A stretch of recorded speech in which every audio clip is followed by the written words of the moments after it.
Good evening, everybody. It's a pleasure to be back. George Morgan here at your service. It's PSGL, it's Wednesday night, it's Spain tonight as well. Lots on the table, lots of battling. The title contest is still alive and kicking. And Jack, it's only taken us 10 rounds. We're on the 11th. It's all to play for. Boromant goes on the inside and takes the lead on the final lap of the race. Now it's side by side between Boromant and Warner, but Boromant's got the inside. Here in this phenomenal race, Cameron Dowd looking to take P2 in his very first PSGL F1 PC race. Incredible to say the least. You see that Putin still lead. 1.5 seconds. DRS is the name. Good evening, everyone, and welcome back to the PSGL YouTube channel for round number 5 of this PC F1 season. Tonight we are running it back with the mystery circuit. It was Portimao round number 1. Round number 2 was Imola. We're going to have another fun twisty circuit tonight. We'll have to wait and see. Getting all the drivers in the lobby now, and we should be getting ready to go. My name is Dan Field. Normally I'm not being joined by the man next to me right now. It's normally George, but tonight we've got Nathan. Nathan, how are you doing? Well, I'm doing very good. I didn't expect to get being put on PCF1, so yeah, this is going to be a very interesting evening. Obviously, with it being a mystery track as well, that makes it even more exciting because we don't really know what's going to happen. We have no preparation either to kind of go off, so if we end up having a track that I don't know, I'm sorry if I don't know many facts about it because it's going to be thrown straight into it. But I think the good thing about this mystery track is we've got the best drivers on the game. On the game, this grid is absolutely insane. Yeah. Taking them to an unknown track, this is going to be absolutely brilliant. Yeah, Nathan, this grid is absolutely fantastic this evening, and there's one character that I think everyone is very excited to see back in the PSGL grid. It is, of course, Lucas Blakely, a former champion of this series, makes his league racing return tonight here, and you get to all see it first on PSGL, both on YouTube and on Twitch. I think I greeted the YouTube channel. I'm not used to doing this multi-stream thing, so let us know, everyone, if it's all working fine, and we should be okay getting ready to go. And sorry, I'm just looking on my phone. That's why it's at the bottom as to what track we've got. Nathan, I believe we've seen it, but I want to hear from everyone in the live chat what circuit you think we are going to tonight, and we will have to wait and see what everyone puts in. We know the track, all the drivers know the track. There's a lot of interesting reactions. We're seeing Monza, Imola. We've already done Imola so far this season. Monaco. We've got, okay, yeah, I think everyone knows. It is, of course, Spain tonight. We are headed to the Circuit de Barcelona, Catalonia, in the headlines recently, Nathan, by for all the wrong reasons, I think. It's sadly leaving the Formula 1 calendar, but it's here in PSGL. Yeah, well, it adds some changes to make it a brilliant track, and then they're getting rid of it, which is something I'm not happy about. Because with that new renovation at the final sector, I think it's a brilliant circuit. I love it. I know in the game it's had its issues with the bumps at the final corner, but I think in general the track is amazing. It's one of the best custom-built tracks, I think, in my opinion, and it will be way better than a Madrid Grand Prix. No one wants to see Madrid Grand Prix. Everyone wants to see the Spanish Grand Prix at the Circuit de Barcelona, Catalonia. So yeah, I think I'm quite excited to see how it can go. And also, it being quite a short circuit as well, it means the lap times are going to be very, very close in the qualifying. I know it should be a hell of a lot of fun coming into this one. And apologies for no transition. I'm just adding this now, but we have got these standings on your screen. Oh dear, they're an absolute mess. I'm going to take them off the screen. I'm going to Nathan, honestly, I had to reset everything, everyone. I do apologize. My for some reason, all of my stuff in OBS decided just to not work. So fantastic, but I'll get that up for you later on this evening, and I'll read you the standings that we have now as I scroll through the PSGL Twitter page. It is Jan Watmere leading the standings at the minute on 42 points, with Thomas Ronhar in second on 34, ahead of Danny Bergeret, Nathan, who's unfortunately left the league to take some time off, but he still sits third in the standings. Bit of a gap to his teammate Freddie Rasmussen in fourth position with 19 points. Jake Benham is 5th on 18. Brendan Lee level with Jake Benham, as is Otis Lawrence. They line up 5th, 6th and 7th, all on the same amount of points, just 1 point ahead of 8th place man Ismail Fassi. And then rounding out the top 10 is Luke Smith on 16 points, and Alfie Butcher on 12. Just on the fringe of being in the top 10 by 1 point is Alvaro Caraton in 11th place with 11 points to his name. And then Barry Bromand sits 12th on 8. Then we've got a few reserve drivers of Shanika Clay on 4 in 13th, as well as Duncan Hoffman on 4, as is Ben Shabakonyi on 4 too. Then we've got the Alpha Tauri driver, the Visa Cash App Red Bull, as it's going to be known very soon next season. Yoni Tormala is 16th on 3 points, level with Philip Presnader. And then rounding out the top 20, it's Wilson Hughes on 2, Ulesh Zildrim on 1, as well as Will Lewis on 1. So at the minute, Nathan, Jan Ortmir, this championship is very much going his way. It is, definitely, yeah, and obviously with him having a nice battle with Ronhard, that'll be, I think, a very interesting championship. Obviously, only 8 rounds here, so there's only 4 to go, meaning there's not, you haven't got many chances to kind of afford a bad round. You've got to be on it every single round, and with Thomas and Jana being consistent podium scorers, I think we'll see those two take it all the way towards the end. Obviously, with Danny not being here now in the league, it kind of brings them a massive gap to Freddie, who's pretty much in third, but he's classed as fourth as Danny's got more points. So realistically, I think it is between Thomas and Jana. But then again, one mistake from those guys and a brilliant race from Freddie or Jake could put them right back into this championship fight. So I think either way, even though there's only a few rounds left and the point gap's quite big between first, second, and those below, I think we could still be in for a very interesting fight. We could see anyone, I'd probably say in that top 10, move themselves up towards that top position. Yeah, absolutely. This is an incredibly close championship at the minute. Jan Ortmir does have an advantage at the top, and now I think I have fixed the image. So there you go. You can see it on your screens just before we head into the race, into qualifying actually, which we're just about to do now. You can see Jan Ortmir in a fantastic spot at the minute, but you're absolutely right about how close this championship really is. How about that? From 4th all the way to 8th. That is 5 drivers separated by just 1.6. If you're going to do it to 2 points, Alfie Butcher lagging a bit behind. But an incredibly fun grid that we have lined up this evening, and some brilliant standings. Sorry, I'm a little bit nervous doing all this restream stuff. I need to take a breather, Nathan. Well, luckily you can move ourselves over to the game stream because we have got the session started. It's a very overcast circuit here in Spain tonight, so we'll see what that does. We'll see if the weather brings any shenanigans here tonight. Obviously, we've got a very fantastic grid here, all 20 in the session, and we have a very overcast Spain circuit, so we could see some rain maybe. We could see maybe even see it go a little bit more sunny. We'll see what happens. But one driver, Dan, I'm keen to see tonight is Max Wiesel. Yeah, Max Wiesel taking up the reins of the Aston Martin here this evening. Of course, he's done very well in F2 over the last season. Of course, Nathan, you and I were commentating over that, but I ended up leaving you and I didn't see the rest of the season, but I know how strong Max Wiesel was, especially in the beginning part of the season. I think he could do a job here this evening, especially in qualifying. He can come out sometimes, Nathan, with bags of pace. Definitely. I think he's probably one of the quickest drivers in qualifying on the whole game, which even though he's not in esports, it's weird to say, but I think that is a truth. We've seen him in multiple other leagues as well, set really quick lap times for that top 5, top 3. So yeah, definitely don't count Max, as he's known on the screen as Grandpa. Definitely don't count him out of getting himself into the top 5 in qualifying, but I think one issue he sometimes has is keeping up with it in the race. We sometimes see him drop back a few positions, which in a grid like this, you can't afford to do. Maybe in the F2 grid you can, but here the drivers are always on the pace pretty much all the time, so he can't afford to lose anything in the race. He's got to be on it the whole time, so we'll see what he can do. And we can see, hopefully, anyone heading at the pit soon. We've got Tom Manley. We can see his engineers there just getting the car off the jacks to get it out onto circuit. So hopefully he'll be heading out on his way shortly. We'll think along with one of the Alpines or one of the Aston Martins a bit further down the grid heading out as well. So now, finally, then we can see the cars breaking cover.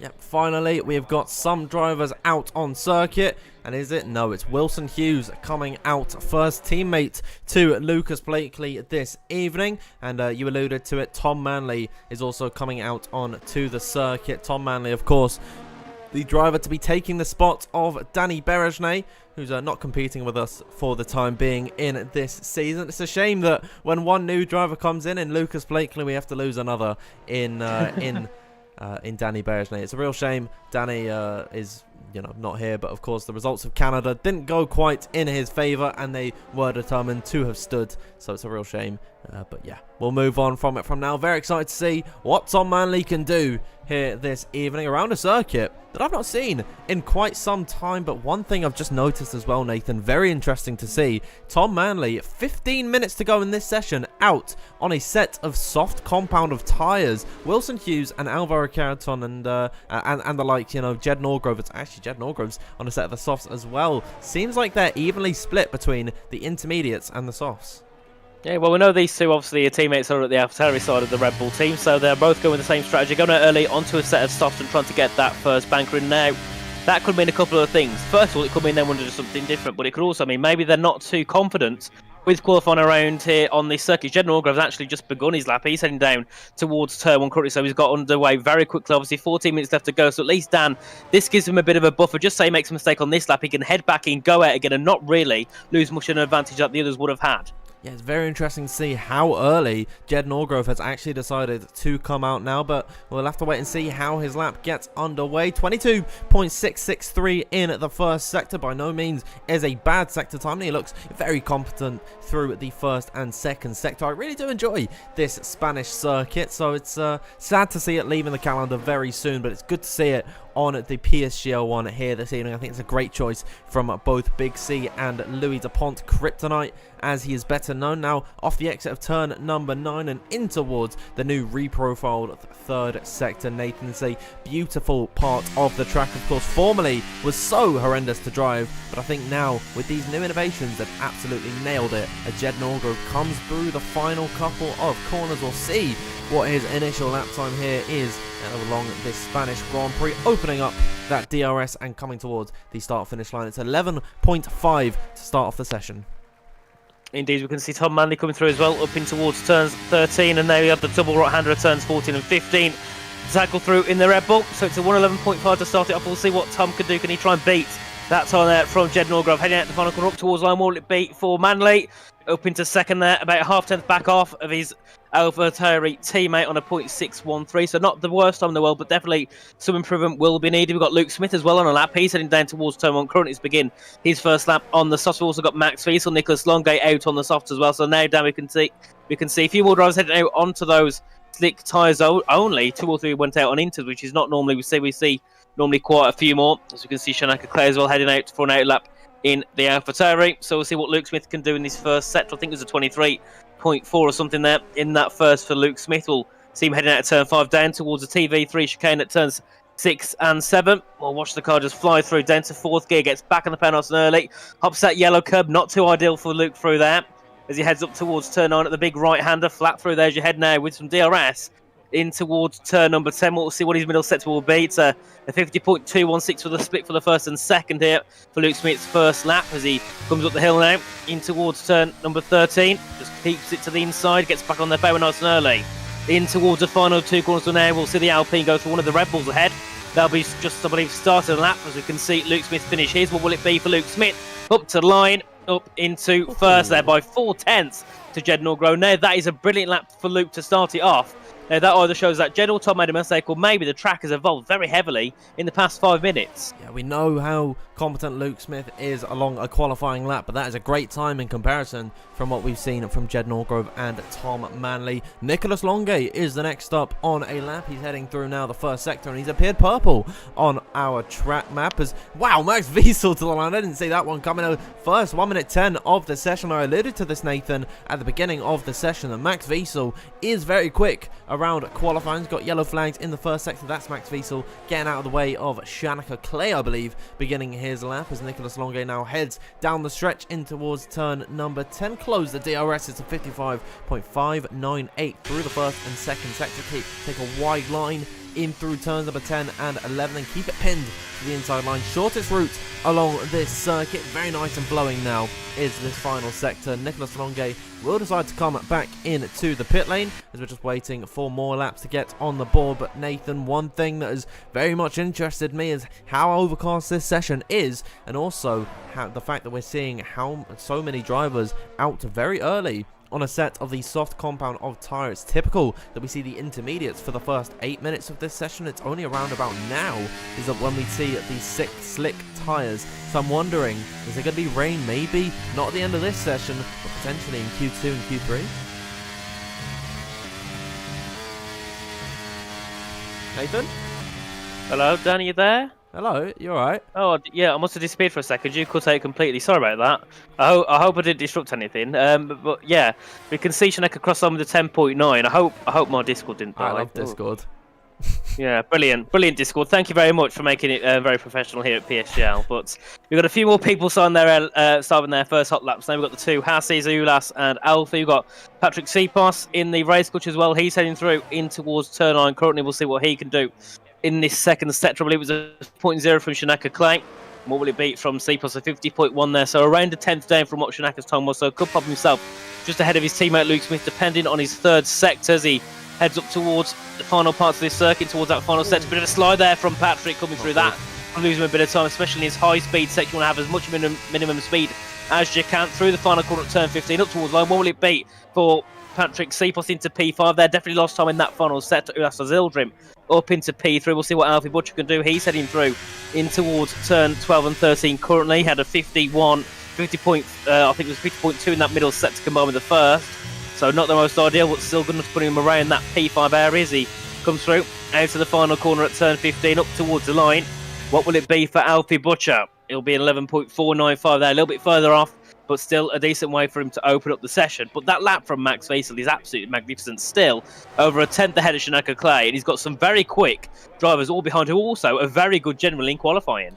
And Nathan, I bet that time is going to automatically be good enough to get him into the next session. But let's turn our attention away from Alfie Butcher and have a look at Lucas Blakely making his return to PSGL, the champion in Season 30. And he's going to get his first lap back underway here, heading down in towards turn number 1. Very high speed for the steaming Scot. It's going to be 324 kilometers per hour at this high speed chicane. Now back on the power as soon as you can, completely flat through this long-winded right-hander. Run it out wide to scrub off as middle speed as possible, then take this wide line in towards the next corner at Galp. It's a 21.5 for Lucas Blakely in the first sector. He is absolutely flying as now he takes this downhill left-hander. Very easy to lock up through here. Want to use as much of the track as you can off the exit, and then up towards this very tricky TV3 chicane where it's imperative that you do not run over those curbs there. Nicholas Longay, Lucas Blakely has done a fantastic job of doing that. Now flat through turn number 9 and down the straight in towards turn number 10 where he'll hit this now flowing beautiful final sector. Lucas Blakely is flying at the minute. Purple in sector 1, purple in sector 2. Is he going to make it a hat-trick of all sectors now in towards this last corner? The flat-out double right-hander for Lucas Blakely. We'll see what the initial time is on the board for Lucas Blakely. Has he lost a step here?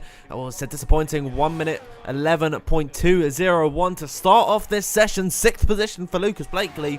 Isn't the worst in the world, but it could be a lot better as I think Duncan Offland's come across the line to go into 3rd position. There's Otis Lawrence to the line, 100th quicker than Max Vesel. A brilliant lap from him there. Very nice there from Otis Lawrence. We've got one of the Mercedes coming through. That'll be Jake Benham. We'll see what he can do as he heads up towards the line. That won't be very good lap. No, 119.8 must be getting himself prepared to go again. But then I think we've got one of the Sabres coming through. That'll be Brendan Lee. What can he do? Can he go towards the top of the timings?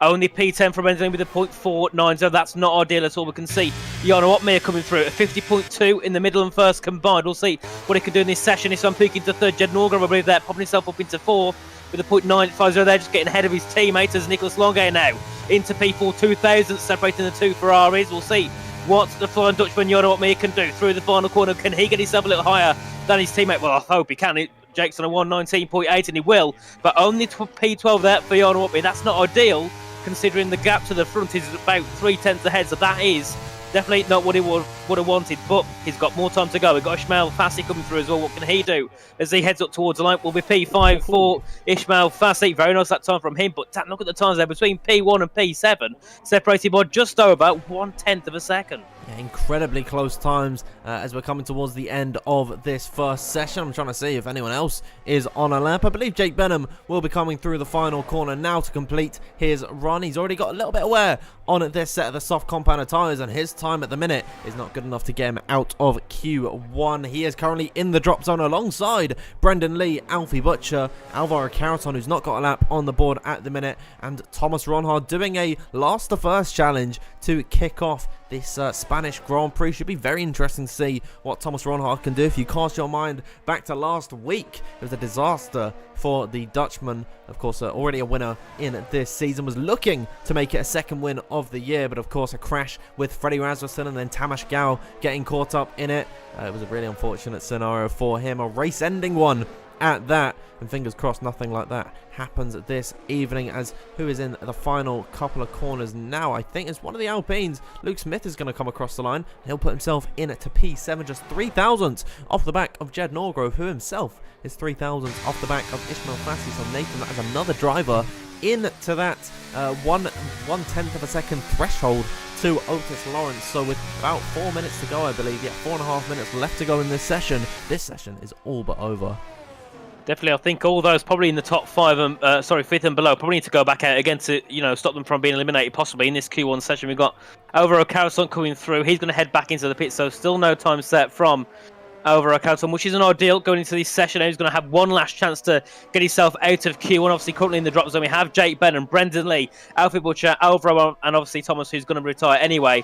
That is 4 big names here possibly out of Q1, but then also the 2 McLarens ahead, Lucas and Wilson, also very close to that drop zone, along with Jan Ortmeier. So 13th down, some very big names. So they're all going to look to try and find some big improvements, which could then hamper those maybe in the top, maybe Ismail Dane, because they will find, lots of Yano and Lucas easily go and find over 3/10 of a second. So definitely, I think we could see quite a few people back out again once the end of the session comes around, because if everyone's improving, all those at the top will also need to find the improvement. Otherwise, those improvements will go into the 0.8s, 0.7s here towards the end of the session. But maybe Otis and Max will be safe, but those below, I'm not quite sure.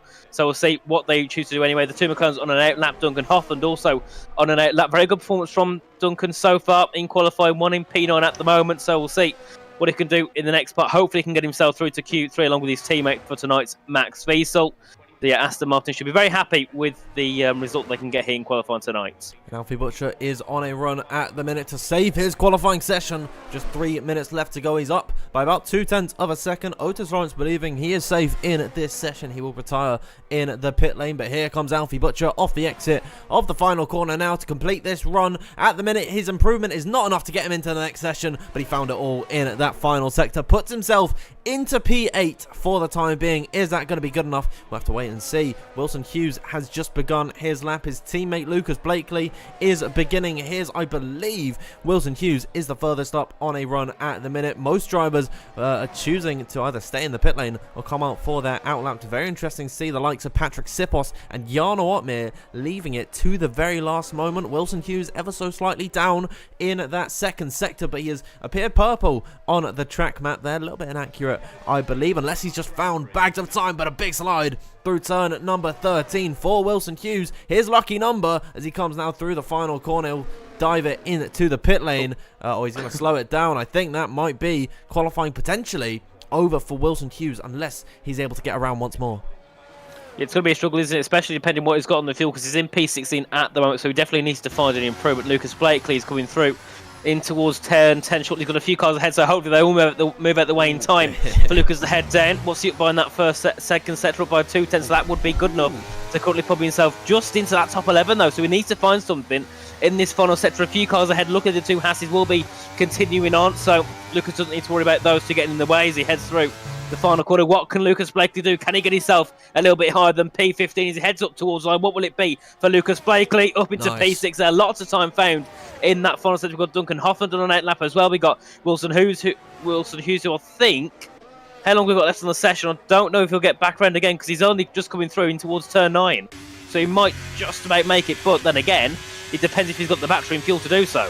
It'll be very difficult for Wilson Hughes to get this lap on the board. He could be out of this qualifying session. Brendan Lee is another man facing defeat at the minute, but he is already up by a 10th in the first sector. It's a great start to the lap for the 2-time F1 Esports champion, looking to capture a win here in PSGL this evening. Currently the slowest of all the drivers with a lap time on the board at the minute. Jan Ortmeier is about to come through the final few corners, by the way, and get his lap on get his lap actually started. I think he might have just come across the line in time. All these yellow flags make it so I can't actually see who's improving on a lap. Duncan Hoffland to the line goes 3 thousandths quicker than Otis Lawrence. Brendan Lee at the minute is improving by a landslide and should see himself in to that top 10 with a lap in this final sector if he improves through here. Now the two-time F1 Esports champion off the exit of the final corner. What is it going to be for Brendan Lee? He'll get himself into 13th. Lost a little bit of time in at that final sector. Wilson Hughes has not been able to get his lap started. The session has hit 0, and so no one else can begin a lap for the time being. Tom Manley to the line. A fantastic lap on the board for him. We are watching the Flying Dutchman. Jarno Otmir, your championship leader, could be on the cusp of elimination in this qualifying session unless he finds a big improvement in his final lap. And in a big improvement he is finding. Jed Norgrove to the line, goes quickest of them all. Alpha Tauri make it a 1-2. Shanika Clay with a brilliant lap. Max Wiesel with a 1 minute 10.690. Beautiful time from the old man there, as now here comes Jarno Otmir off the exit of the final corner. Should be the last driver to get us on a lap to eliminate his fellow two-time esports champion Brendan Lee out of this session, as Jarno Otmir sets a fantastic 1 minute 10.795, and that should be the end of Brendan Lee's session. Jake Benham is also not on a lap, and he is out of qualifying as well, along with Patrick Silpos, Wilson Hughes and Thomas Ronhal. But it's all smiles down at Aston Martin. Max Wiesel, an F2 driver, is showing everyone up here this evening. Indeed, yeah, brilliant there from Max, and I said earlier on he's quick at qualifying, but I didn't quite expect him to be at the top here after the end of Q1, with the only one being in the 0.6s. But obviously a big shame for Sauber Esports with both Brendan Lee, obviously Thomas Ronhard choosing to stay out of the session, but yeah, it's going to be a bit of a struggle for them to work the way up throughout the race. Obviously Jake Benham as well, we normally see him in that Q2 or Q3. He's going to be started then in P17 along with CPOS in 18th and Wilson Hughes in 19th, and obviously CPOS and Wilson, I think, made mistakes on their laps, couldn't get them finished in the end. I think they would have probably been quick enough to get through to Q2, so was everyone. But they, those little mistakes cost them that position and cost them that Q2. And obviously, Alvaro Carlson just about making it through by only, about 30 thousandths of a second, so very close for him to make it through and towards Q number 2. And then further down, obviously, Alfie Butcher went out early. That definitely was close to not paying off for him. Real shame that session has to end for so many of these very talented drivers. And Nathan, if I'm not mistaken, that is the 3rd race in a row that Brendan Lee has not made it out of Q1. His qualifying struggles continue along here, but it's Max Wiesel and Shanika Clay 1 and 2 in Q1. A great session from Jarno Otmir as well at the very last hour, getting himself in to the next session, putting himself 3rd fastest. Let's have a full rundown of the qualifying results in Q1. It is indeed Max Wiesel with a 1 minute 10.690, just 11 thousandths clear of Shanika Clay. These two were in their own league tonight because Jarno Otmir a full 10th off the back of Max Wiesel. Jed Norgrove is in 4th position. A great day, a great start to the day for the Alpha Tauris. Tom Manley lines up in 5th, 6th for Duncan Hoffland. Aston Martin have also had a fantastic session. Otis Lawrence 7th, 8th is Ulash Azildrum, 9th is Svan Pookie. Then rounding out the top 10 is Nicholas Longe. Then Lucas Blakely in 11th position. A rocky start to his PSGL return with Ishmael Fassi 12th, 13th for Luke Smith, Alfie Butcher 14th, and Alvaro Caraton in 15th position. Eliminated from this session is Brendan Lee, Jake Benham, Patrick Sipos, Wilson Hughes, and Thomas Ronhard. I bring us back over to the intermission scene, Nathan. Big names coming out very, very early, and you got to think Brendan Lee not going to be happy with his qualifying performance. Yeah, definitely not. But I think if he's shown us one thing, we know he's got race pace. He's scored some decent points so far this season, so we know he can, fight it back in the race. It's just not ideal, is it? And with his race pace being shown, if he could get himself into Q2 and Q3, I think we've really seen him fight for that championship, being up towards the top in that top 5, top 10 area. So it is a big shame indeed, and we got a very overcast circuit once again here for the start of Q2, and everyone pretty much heading out early. Now, does that give us any signs of rain, or maybe people just want to get out, get a lap time set early in the sessions? Obviously, some of them had to go for multiple runners, meaning they might not all have an extra set of softs they can use. We can see people actually find out position. The two Aston Martins nearly come to contact out of the pits, which definitely isn't ideal as they will head their way through turn 3 and 4 now. But only one driver remaining in the pits, which will be Alvaro Carlson. But then again, in the last session, I noticed him do a bit of a different strategy. Once everyone else was on the soft, he went out on the intermediate, so he's going for a completely different out-of-sync strategy to everyone else on the circuit. He's heading out now, but still a little bit further back from the others. But I think at the front of the field, it's one of the After it'll be not Shanika Clay, it'll be the other one. It'll be Jed Norgrove heading out first. Well, we're getting word from Timo Kuiper in the live chat that rain is imminent and apparently coming in 4 minutes' time. And if that is the case, Jed Norgrove, who is leading the train at the minute, should have the best condition. And it's very interesting to see, actually, that these lower down teams like the AlphaTauris and the Hasses, they're right at the end of the pit lane, so they actually take priority in getting out onto the circuit.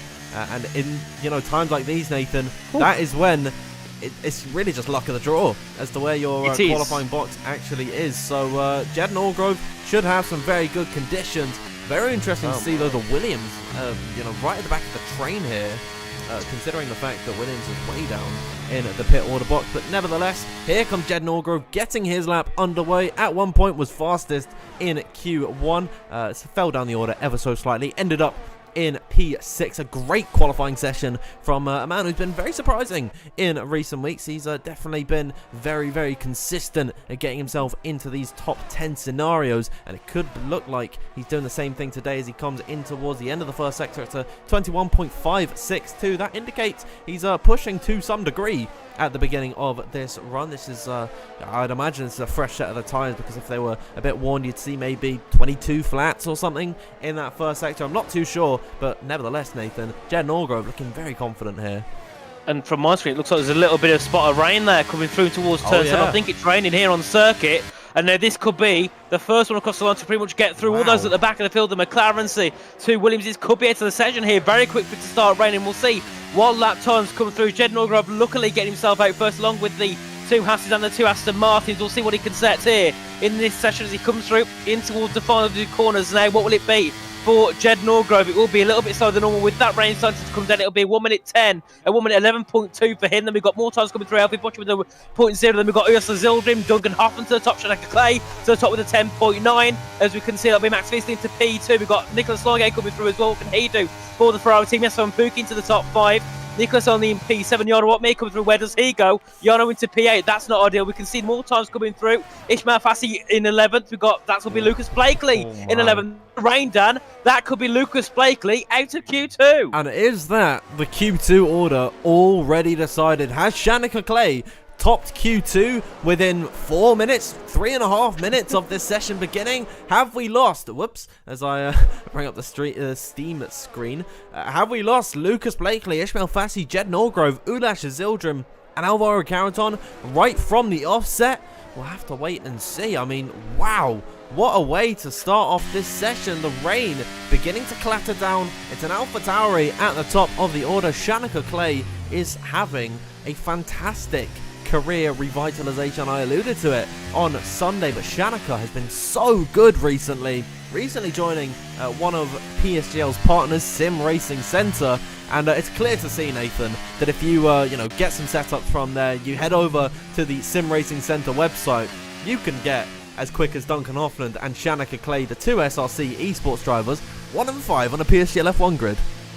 Yeah, very good. I've got to vouch for the SLC tips because I've used quite a few of them on 21, 22 and the 23 game, and they're brilliant. But they're absolutely brilliant. And obviously with the different set, you can have the different presets. You can have the save setup, which I tend to go with them, not as good. Also, you can have the esports set, which is a bit more built for people who can handle a bit more of a difficult car to drive. But either way, they're brilliant steps. So if you haven't already, head over to their page, get yourself some setups because they're absolutely magnificent. And well, why not try it on Spain? We've got a bit of time with Q2 window, so you get yourself onto the F1 game, have a lap around Spain. Let's on the chat what you can get with the SLC setup, because believe me, you will not be disappointed.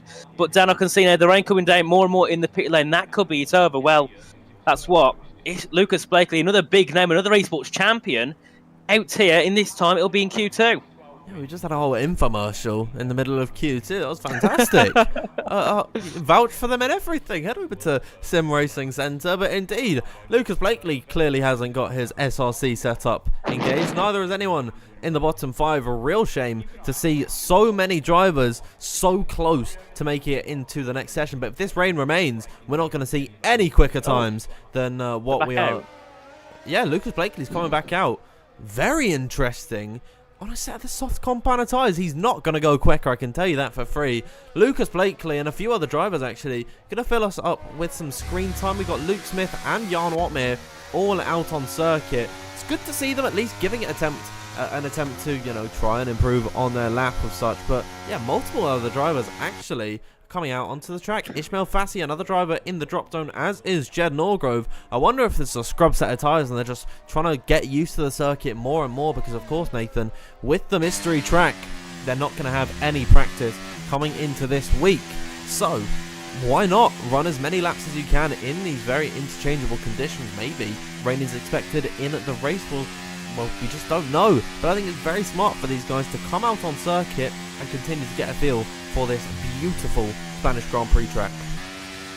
Indeed, and just look in the chat, we can see some people putting their Spain times in. We got Melina with a 1 minute 11.254. Biarb says he's a 10.8.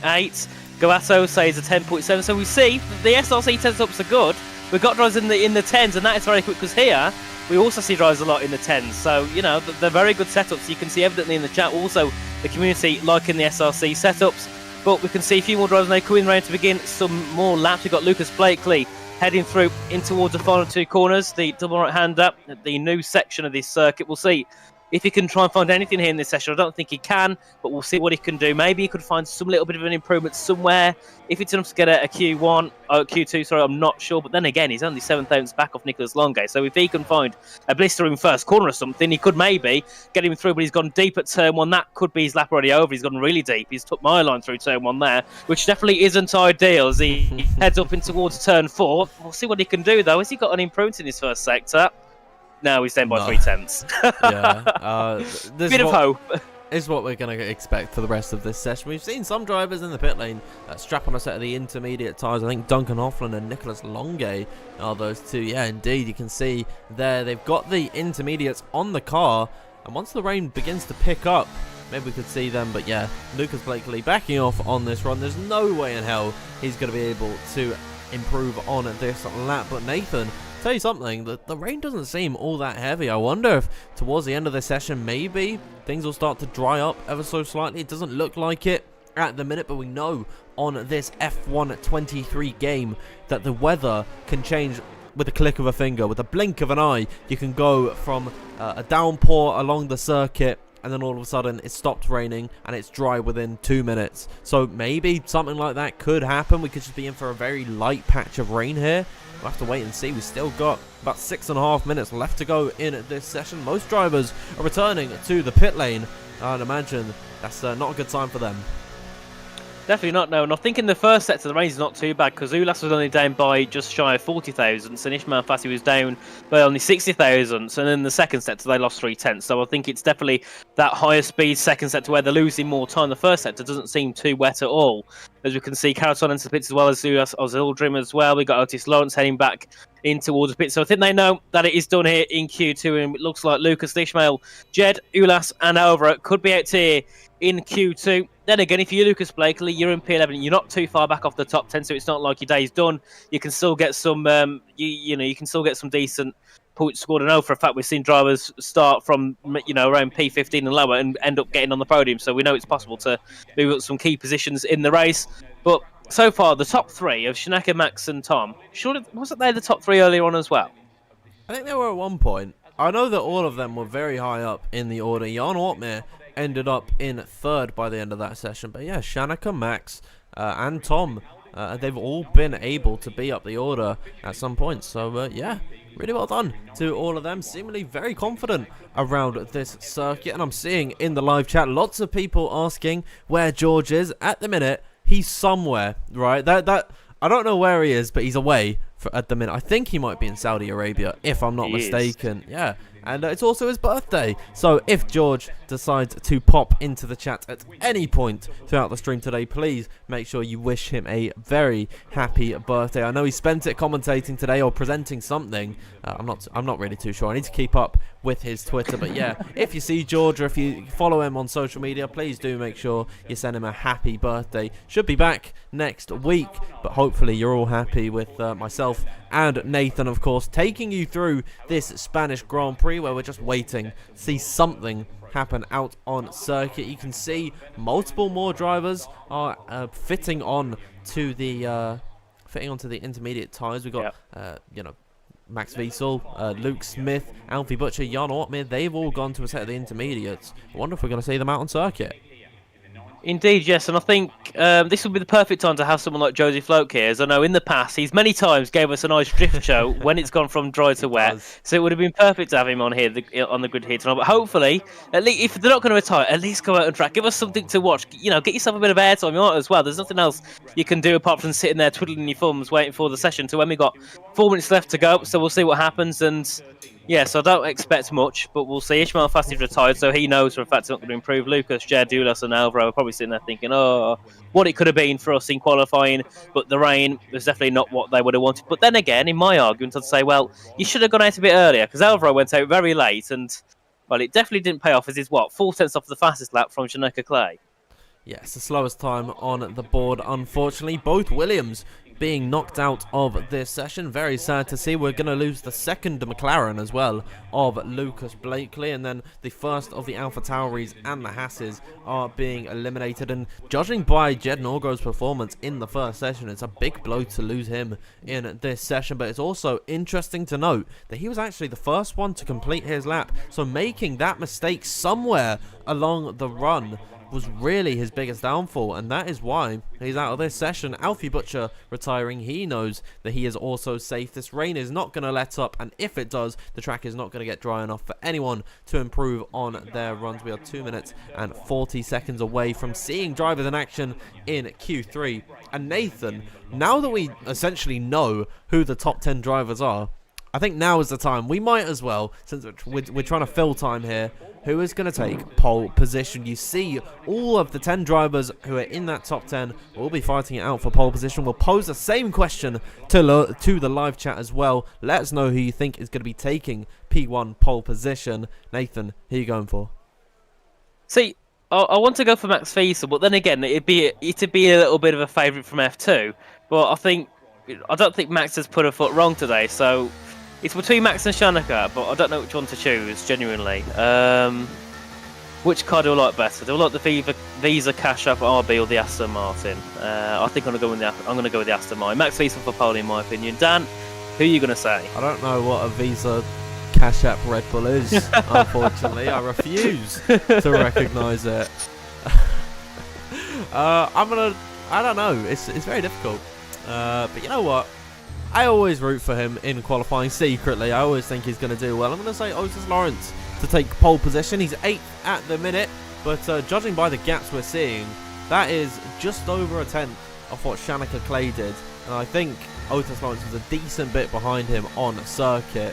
We'll read some of your live chat answers then. We've got Ole saying it's going to be Gotis, so agreeing with my prediction there. We've got Lewis Innes, Nathan, saying that you're going to be taking pole position. Wow. Dayan Cord says George Morgan will get pole position. We've got Sama Uzri saying Flopmere. Goto says me on pole, I think. I'm not too sure which esports driver you are, mate, but really good luck with it. We got Vlad Andre saying Max Wiesel for pole position. Another shout for George Morgan.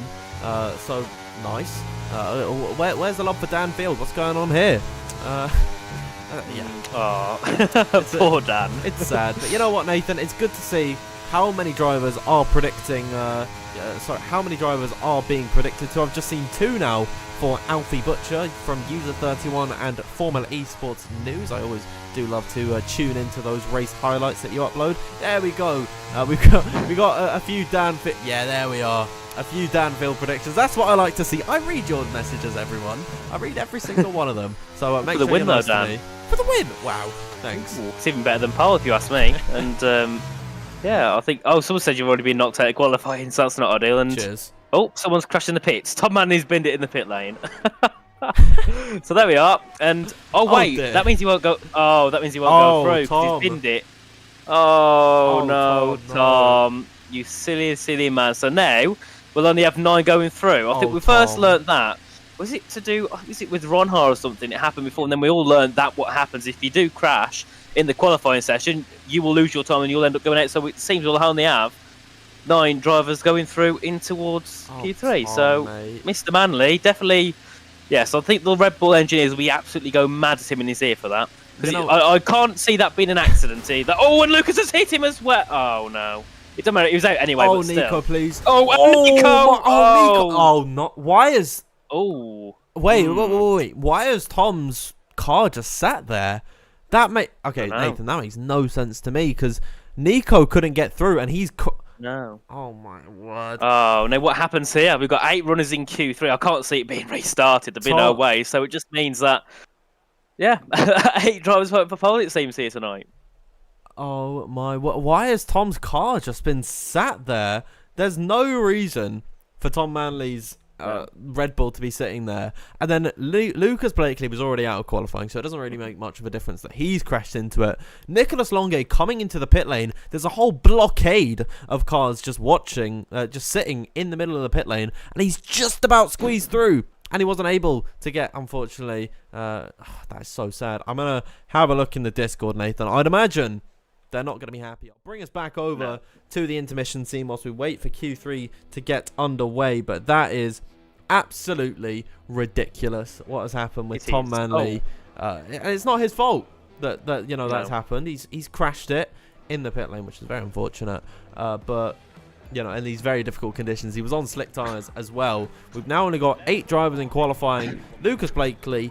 Yeah, that happens. It's unfortunate, but Nicholas Longue is going to be feeling very hard done by. And I'm looking in the Discord.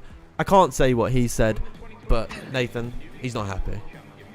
No, and I think I'll probably be the very same as him as well. He's very angry, and it turns out it must be an issue with ghosting. And I looked at the screen when we first loaded in, and it was light rain. I looked back again now, the rain's got heavier, and we can see cars going out on track. And it seems that Aston Martin are the only team to get both drivers through in towards Q3. But it's the first time I've ever saw 7 drivers be knocked out in a format where only 5 are meant to get knocked out. So it's a bit weird. We've only got 8 in Q3, meaning only 8 drivers can fight for pole. So it looks really, really weird. It looks like that, or it looks like one of those leagues where there's only about 8 drivers in, which definitely is not the case. But we've got everyone else on outlets now, as long as Shanika Clay, who come out a little bit later. And the question is, does it stay like this? Does it get wet? Does it get dry? Because I've noticed, I think most of them, they're all on soft tyres. So that means that the track isn't sodden wet yet. So maybe is it yet again 1 lap and that is it done? Because if the rain gets worse, there's no way you can improve on these laps, especially for an Inters. You're definitely not going to go quicker than anyone who set a lap on the soft. So this could be done. 1 lap and that's it. A little bit like Brazil in 2023, isn't it? You got 1 lap and whatever you set, that's you done. You can. That'll be. I think Alfie Butcher, they're making a pass at one of the Aston Martins to try and get on with his lap. But this could also harm Isfan Pookie down in. Well, he's in P4 at the moment, but he's down at the back of the field at the moment. So this could lose him some time, especially like what it did to Alvaro Carreton earlier on in Q2. So maybe, Dan, this might be Isfan Pookie starting near the back of this Q3 group, which is only P8. Yeah, so it's actually not that bad for Isfan Pookie to be starting in 8th position, but we'll have to wait and see. We have many questions to be answered within 10 minutes. But Duncan Hoffland, first one out on circuit, newly a part of the SRC team. He heads through turns number 1 and 2. Then normally this is completely flat through this right-hander. Slight lift from Duncan Hoffland there, scrubbing minimal speed as he takes towards the left-hand side of the circuit. Now in towards the end of this first sector. Down, of course, from what we saw at the beginning of qualifying. 22.392 for Duncan Hoffland to get this lap underway. Now downhill in towards the next left-hander, then slightly rising up the crest and in towards the very tricky TV3. That, of course, difficulty amplified by these wet weather conditions. Now normally flat through turn number 9. Slight lift once again in 6th gear for Duncan Hoffland, then opening up that DRS and heading down in towards turn number 10, where he's going to have to be very gentle on the throttle as he heads through in towards turn number 11. You see how slow he took the apex of that corner. I'd imagine it's going to be very slippy with all that rain coming down and disrupting him on his run, filling up his visor as now off the exit of the final corner for Duncan Hoffland to complete this lap. It's going to be a far cry from what we saw at the beginning of this session. So 15.0 from him there. Alfie Butcher 2 tenths down on him. Max Wiesel to the line with a 14.7, 3 tenths quicker than his teammate. What about Jan Ortmere? Up towards the line of 15.3. Disappointing lap coming out from him there. Shanika Clay is up next. Luke Smith has gone 6th fastest. Otis Lawrence will be the next one to come across the line. And it's P3. Considering how far back he was in comparison to everyone else, that is a great lap. Even better from Isfan Pookie. A 1 minute 15.035. But none of them, Nathan, even touch Max Wiesel's time at the minute. A whole quarter of a second clear of the closest man to him. What a lap time from Max Wiesel there. Brilliant, and the thing is, he wasn't even the first guy across on. He was third, and also we were stuck a little bit behind Alfie Butcher. I saw in that final sector, he's only a little bit back, so we could have also got some dirty air. But that lap there from Max is absolutely magnificent. 2.5 tenths to the rest of the field. And remember, guys, he's not even an esports driver. He does this for fun. It's his hobby, which he likes to say a lot. And also, I know that he races.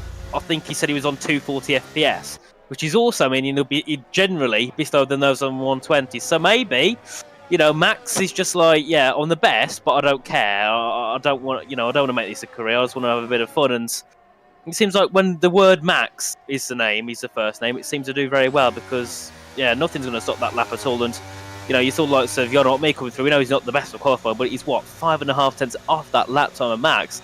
That's a bit. That is quite a large gap. So yeah, I guess I would write my prediction. And Max, I have a feeling Max did that for me, so we knew I'll get it right. That's what I think he did it for. I should have backed him, but very unfortunate there for me. Very fortunate for Max Wiesel. I mean, imagine being an F1 esports driver, right? And you're getting shown up by TF10 Grandpa. That's so funny to me.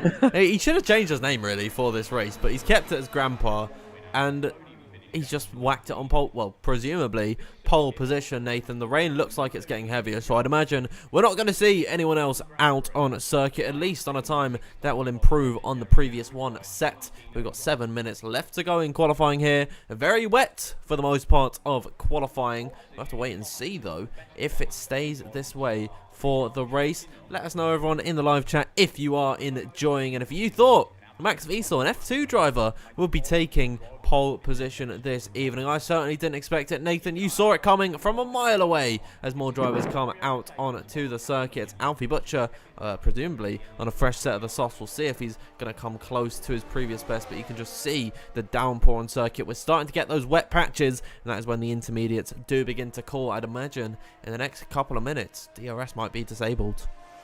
Yeah, definitely. We can see, I think, a couple of them setting onto a set of inters, that being Shanaka and Iswan Pookie. But, yeah, Max Wiesel, I think he's now sealed the deal with the fact he'll get some more opportunities in PTF, and I think he's deserved his chance from this qualifying session just alone. But, as I said before, he can sometimes struggle in the race. He's on pole. We know as well, you don't always win from pole position. It's quite rare, actually, to win from pole here in the F1 23 game. So, maybe it won't be Max who'll win, but he's still able to take first somewhere, which will be in Q3. So, yeah, either way, I think Max will still be pleased of the performance so far, even if it was a bit of a scrappy start to Q3 with it going, from dry to a little bit more wet on the soft tyres within 2 minutes. I think he'll still be very happy. We can see Iswan Pico out on the set of the inters. Everyone else who's gone out is on a set of softs. But I think, again, just going to be trying to, have a little bit of a run around with the grip. If they can change anything on the setup, maybe the pressures or something, do a little bit of that testing to see what works. But I do believe then we have a mandatory restart anyway, and the weather, is it dynamic or is it going to be what it's meant to be? I think it should be what it's meant to be, if I'm not mistaken. Normally, it always comes up as dry, so I actually don't know whether or not it's supposed to be dry in the race, but we'll have to wait and see. And I saw someone asking, why is only 8 drivers out on circuit? We had a bit of an incident in the last qualifying session. Tom Manley coming into the pit lane, binned it in the wet conditions on a dry compound of tyre, and for whatever reason his car didn't ghost, and so Tom Manley, who had whacked it onto P3, was out of qualifying. Max Wiesel retiring in the pit lane. He knows he is on pole position, going to take it easy, maybe get his back ointment that he needs or something. But yeah, continuing on with what I was saying, and Tom Manley, out of this session. Very unfortunate that it had to go that way for him. Then Nicolas Longuet comes along, and Nicolas Longuet, the car doesn't ghost, he tries to squeeze on through, hits the wall, and Nicolas Longuet's session is ended as well. And that is why we've only got 8 runners in this qualifying session, because Codemasters was having a fun time. But I think with the issue with ghosting, maybe that should have been enabled by the lobby host. I'm not too sure who it is this evening. I think it's Luke Smith. So maybe some words to be exchanged from Nicolas Longuet and Luke Smith there. But whatever the case is, very unfortunate for the Ferrari driver and the Red Bull driver, making his first full-time start of the season. Very sad that it had to be that way for him. But yeah, stuff happens, I suppose, as Alfie Butcher retires. I'd imagine a few more guys going to come into the pit, and actually Shanaka Clay getting a lap underway. Very interesting to see, as is Istvan Pookie. But yeah, it looks like no one's going to be able to improve Nathan. No, we'll see what Shanaka can do on this lap either way as he heads up through in towards turns 1 and 2. Now at turn 3, the long right-hander. You can see taking quite similar lines, but you can see on the exit turn 3 just going a little bit more modder there to get that steering wheel a bit more straight as you head into turn 4. A lot more slow, 2.5 tenths down on his previous first sector, which is probably close to what my first sector times are around this circuit in the dry. So that shows how wet the circuit is at the moment on these inters. Heading out of turn 5 and... yeah, if I've been told by Colin that it's dynamic, so if it does rain, this is perfect chance for Shanaka and Luke to get out, get a bit of practice on these wet tyres if they need to use them in the race. So then that might give them a bit more of an advantage over the others if they didn't get much practice at all on the intermediate tyres. Luke Smith still pushing along. Shanaka Clay is completely let off his lap as Luke heads down in towards turn number 10. And surprisingly, it's only 6 tenths down. I thought it would have been a lot more down than that, considering the track is now wet. So yeah, it's not as bad as I thought it would have been in terms of pace. Yeah, absolutely. As now Luke Smith comes through the final corner. Now he will also come back into the pit lane, presumably to retire from this session. Jan Ortmeier, though, coming out onto the circuit. I wonder, are we going to see a little drift show from the Flying Dutchman and the championship leader? He's done very well in this qualifying session. Disappointing, of course, to only start in P7, but the Flying Dutchman will likely take to a lap. Here we've got Shanaka Clay also completing a run, 27.6, not all the time on the board at all, so he let off on his run there, as you alluded to, Nathan, as we're getting towards the end of this session. I hope you are all enjoying this live stream today, as apparently the race is dry, but Timo, it's dynamic weather, okay? When we're doing the lobby restart, so the weather will be dynamic. You know, it's all right. Don't worry about it. We you know, it's okay. Sorry, Nathan, as we continue along here. 1 minute left to go. You can see I'm clutching at straws, honestly. Hardly anything to talk about. I don't know why they're not retiring. They're not even going to be using these set of the tyres, so it doesn't really matter if they put anywhere, as Shanaka Clay runs very wide through there. But yeah, Jan Ortmeier slowing down. He's only got a minute left to go on his outlap, but I'd imagine the Dutchman should be able to start it. Yeah, we'll see what he manages to do. Maybe he can get himself an improvement there if he's 1 minute 15.2. Well, maybe, probably not, but we'll see, I suppose. As yeah, there's nothing really to talk about at this point. Here is the in Q3. There's nothing happening whatsoever. What does Jan choose to do? Of course he starts the lap. Of course he makes this session a little bit longer. Thank you very much, Jan Ortmeier. And he wants to get himself a bit of airtime. Like, he doesn't get enough anyway, Jana. You should have retired there. So Shanaka Clay does. So Jana will exit the qualifying session with the final lap, which won't be anywhere near his previous qualifying time.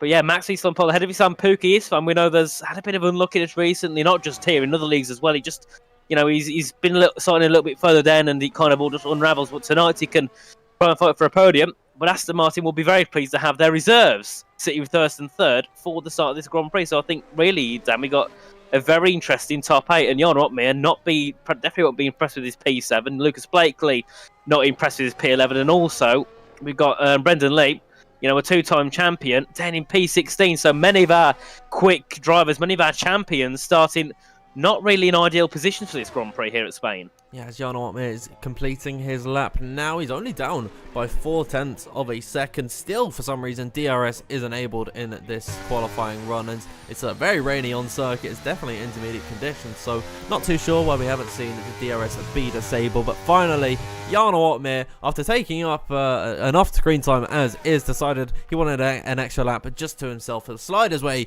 off the exit of the final corner. They'll come home for a 16.3 by the end of that one. He'll be starting from P7 in this race ahead of the lobby restart. But as previously mentioned, Max Wiesel is on pole position by a staggering 2.5 of a second. Istvan Pookie just 2,000 quicker than Duncan Hofland to take the front row position away from the Dutchman. It could have been a Aston Martin 1-2 with their reserve drivers here this evening. Otis Lawrence will line up alongside Duncan Hofland on the second row of the grid, and it's Alfie Butcher in P5 and Shanaka Clay in P6. 7th is Jan Ortmeier. Luke Smith is 8th, and that is of course the last of the runners we saw in this session. It's going to be Tom Manley in 8th, and then Nicholas Longe in, Tom Manley in 9th position. Nicholas Longe rounding out the top 10. It's a real shame we got to see neither of them compete in this qualifying in the final parts of Q3. But, you know, just for some reason, Comos decided to have a little bit of fun with these F1 esports drivers. Indeed, and Krypton told us in the chat that Ghosting was on, so it was just F1 being a little bit goofy as normal. So yeah, but it is annoying, isn't it, for lots of Nico and, well, Lucas was there anyway, but also Tom, as, you know, it means he didn't get a chance to go into Q3. Then again, my question remains is, how did he crash into the pit lane? Because surely he must have locked up or just thought, you know what, bin it. Because it doesn't matter anyway. Surely the car will go. Surely I won't go out of Q2. But no, it decided to do that anyway. So yeah, Codemaster's been confusing as always. But then again, whenever there's a race, they've got to do something different. They've got to make it interesting, haven't they? A bit of a wild card thrown into it. And this time, it was only 8 people making it through to Q3 and 7 being not taking Q2. But nevertheless, Tom and Nico will still be in the top 10. So it's not all lost for those, along with Lucas Blake as well in P11. But the grid itself, as we said before, a little bit mixed up. Drivers in different places to usual, so I think the race will be really interesting.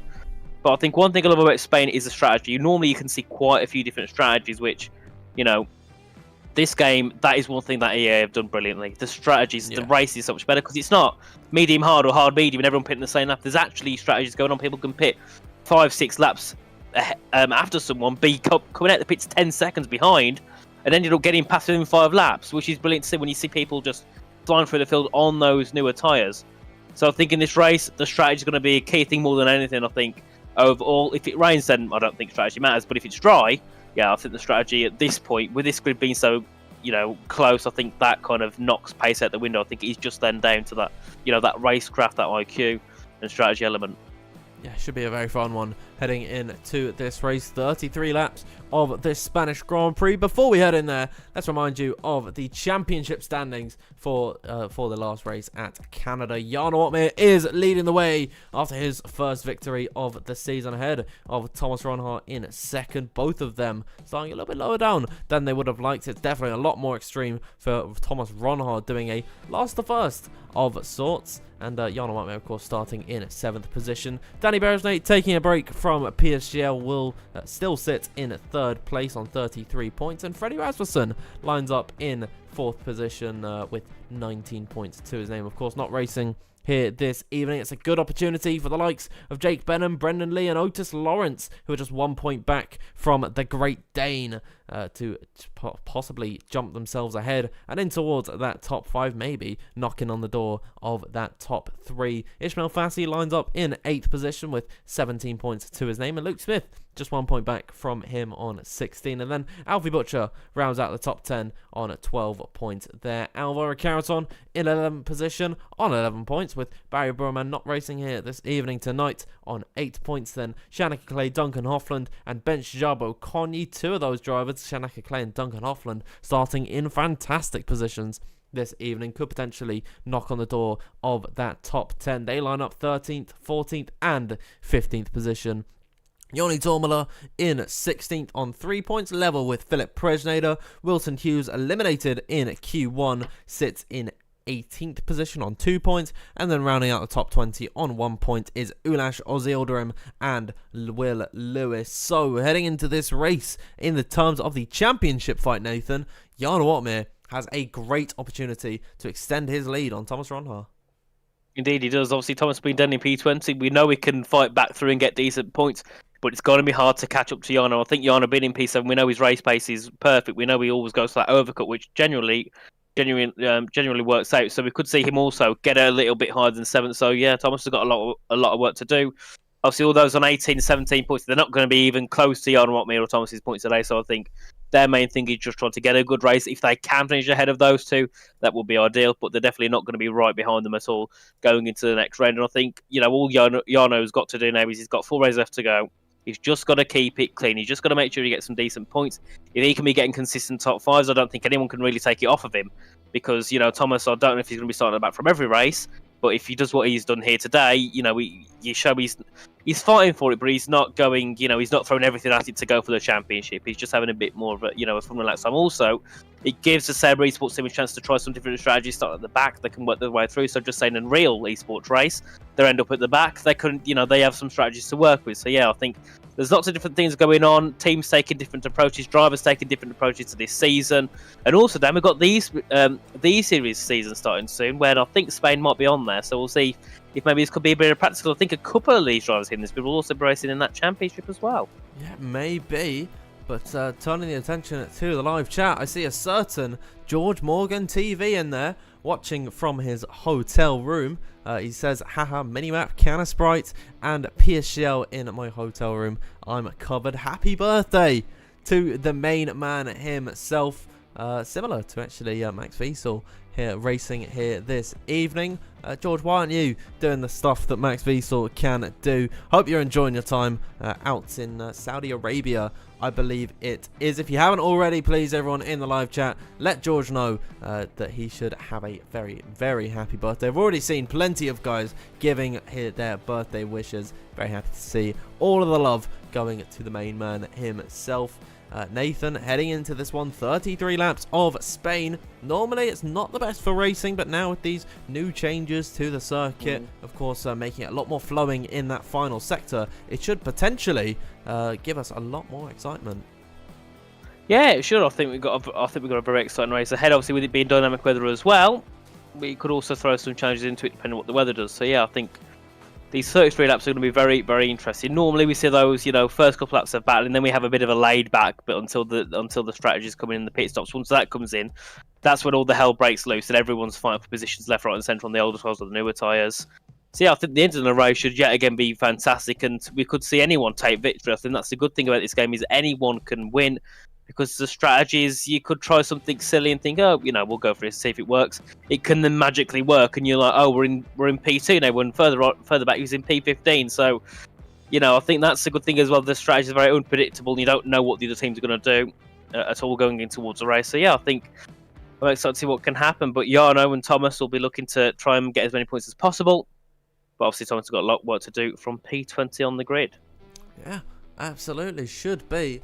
A lot of fun here this evening. Lots of drivers that normally we would see in that top 10 starting from a lot lower than they would like to this evening. We'll have to wait and see if any of them are able to make their way into that top 10 and potentially fight for the win of this race. Nathan, I can see that plenty of drivers are readying up in the lobby, and I think now is the time. And yes, that is a Bulbasaur plush behind me. My beautiful girlfriend got that for me. But now is the time for everyone to give their predictions. We'll read out some of them in the live chat after a quick word from our sponsor. We'll see you in just a few minutes' time.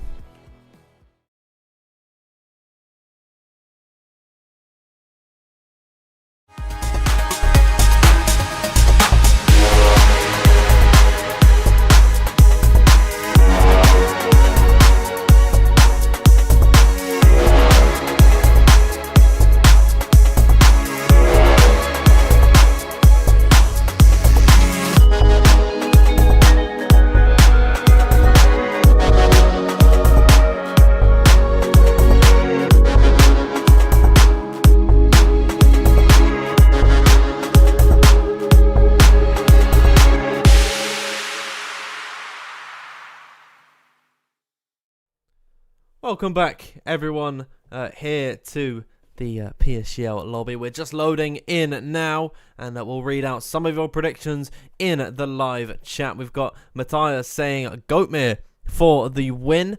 We've got Liam CX Rag saying Max Wiesel is winning. Moisieta09 says Jarno the GOAT. I'd imagine that's your prediction. We've got Sander Bacco saying Jarno Otmere first, Thomas Ronhart second. I think he's just flexing that he's got the stickers with the PSGL membership that you can all get for yourself. We've got David F saying Flopmere for the win.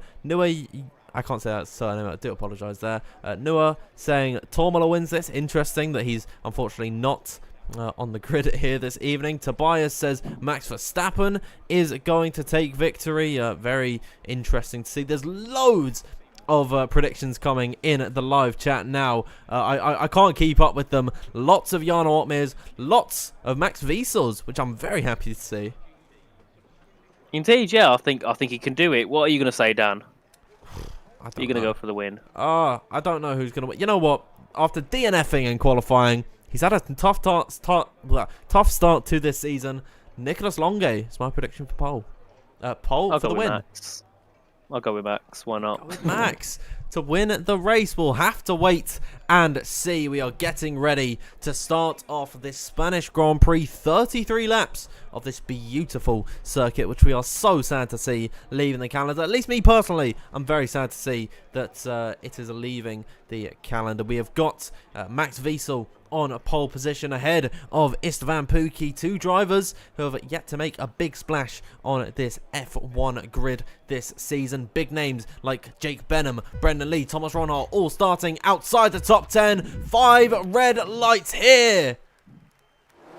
And we are underway. Max Wiesel with a good getaway, heading down in towards turn number 1. Istvan Pukki going to pull in towards the slipstream of the Aston Martin, then dart to the inside line, heading in towards the first corner. They go. The Ferrari sticks his nose in there, and Istvan Pukki looks for the lead of the race side by side as they climb the hill and in towards turn number 3. It looks like Max Wiesel has gotten away very nicely indeed. Istvan Pukki still applying the pressure further back behind. Otis Lawrence on the attack and around the outside. Beautiful move on Duncan Hoffland there to get himself up into P3. Now looking towards the inside line. A little bit of contact between the pair of them, and they're still wheel to wheel off the exit of turn number 5. It's been a brilliant start to this Grand Prix. Max Wiesel leading the way. Istvan Pukki second. Third is Otis Lawrence.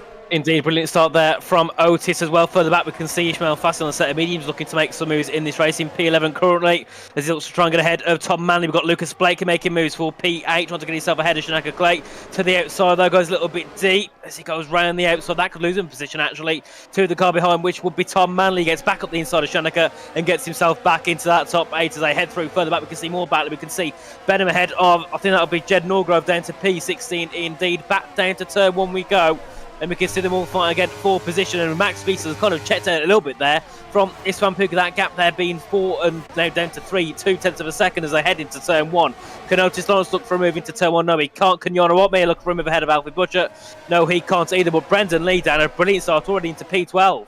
Brendan Lee having a great time in the race. We know how strong he is with the strategy, and Nicholas Longe continues to fall down the order, feeling the pressure from Jake Benham around the outside at turn at number 4. Brilliant move from Jake Benham there to get himself up into 13th. Of course, on a set of the soft compound tyres, you'd expect him to be very quick early at this point. Still the top 8 all on the soft compound of tyre. Max Wiesel leading the way ahead of Istvan Pukki. Those two remain unchanged. Istvan Pukki, it looked like at one point he was going to be able to take the lead through turn number 1, but Max Wiesel slammed the door on him and says, I'm leading this race from the start. I'm the old man on this grid, and you will do as I say. Otis Lawrence still, though, watching these guys from behind, and Duncan Hoffland with a great start to this race as well. Those two had a fantastic battle heading through the first sector there, but at this point in time seems like everyone beginning to settle into a bit of a rhythm, although Lucas Blakely might be getting a bit racy on the back of Luke Smith here. Indeed, as they head back down to turn 1, but I think a brilliant thing I love to see is the fact we've got all 3 tyres being used, and quite a few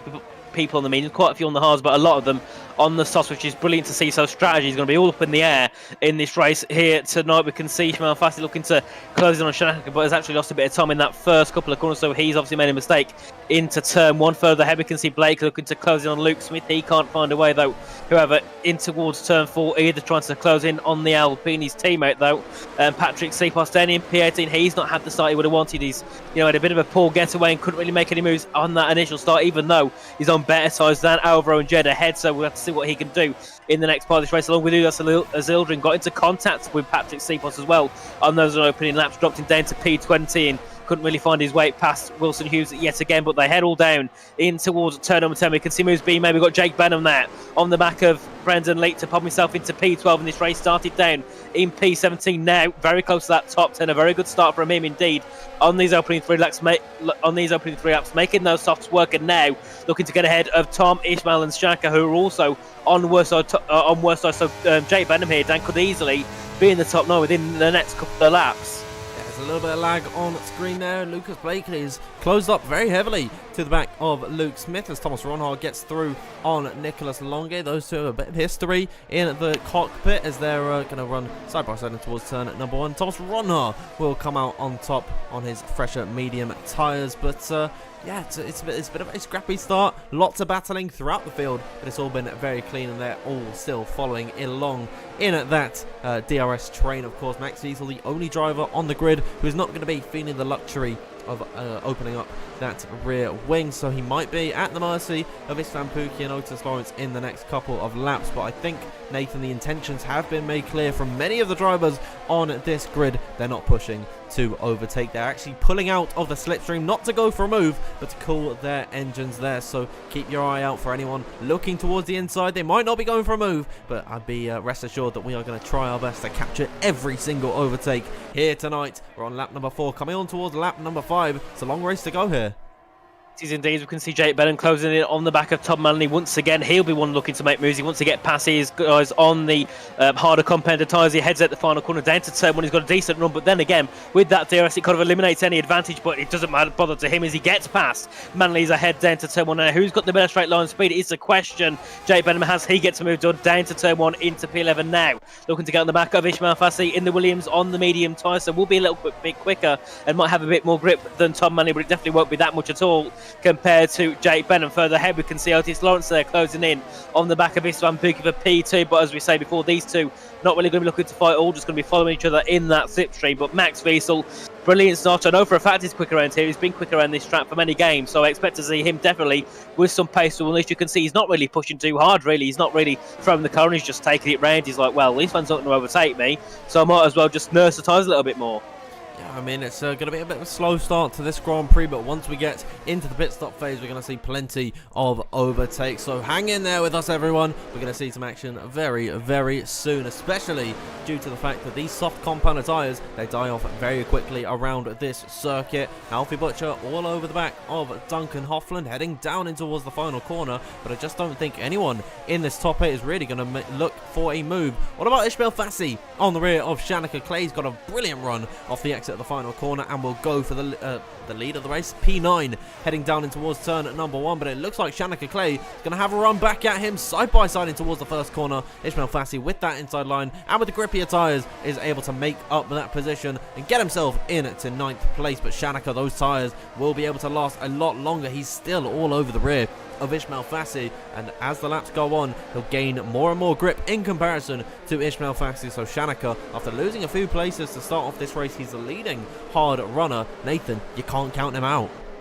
Definitely not. Shanaka, even though he's on the worst tyres, he seems to be very quick and keeping up with these on the soft and the mediums. Had a bit of a dip in the grass out of turn 4, but luckily cost him no time. So Shanaka could definitely be one here to win the race if he makes his strategy work and he goes a little bit longer compared to others and gets himself onto more of a heavy overcut strategy. As we can see further ahead, Luke Smith closing in to catch up to Yorotme, but then again not making a move, just following through the Flying Dutchman as they head up the hill at turn 13 to the right before they head to the two right-handers at turns 14 and 15 before they begin lap 7 of 33. And obviously with this track being quite short, there's a lot of laps to go, meaning there's lots of DRS to use, meaning there's many opportunities for drivers to make moves.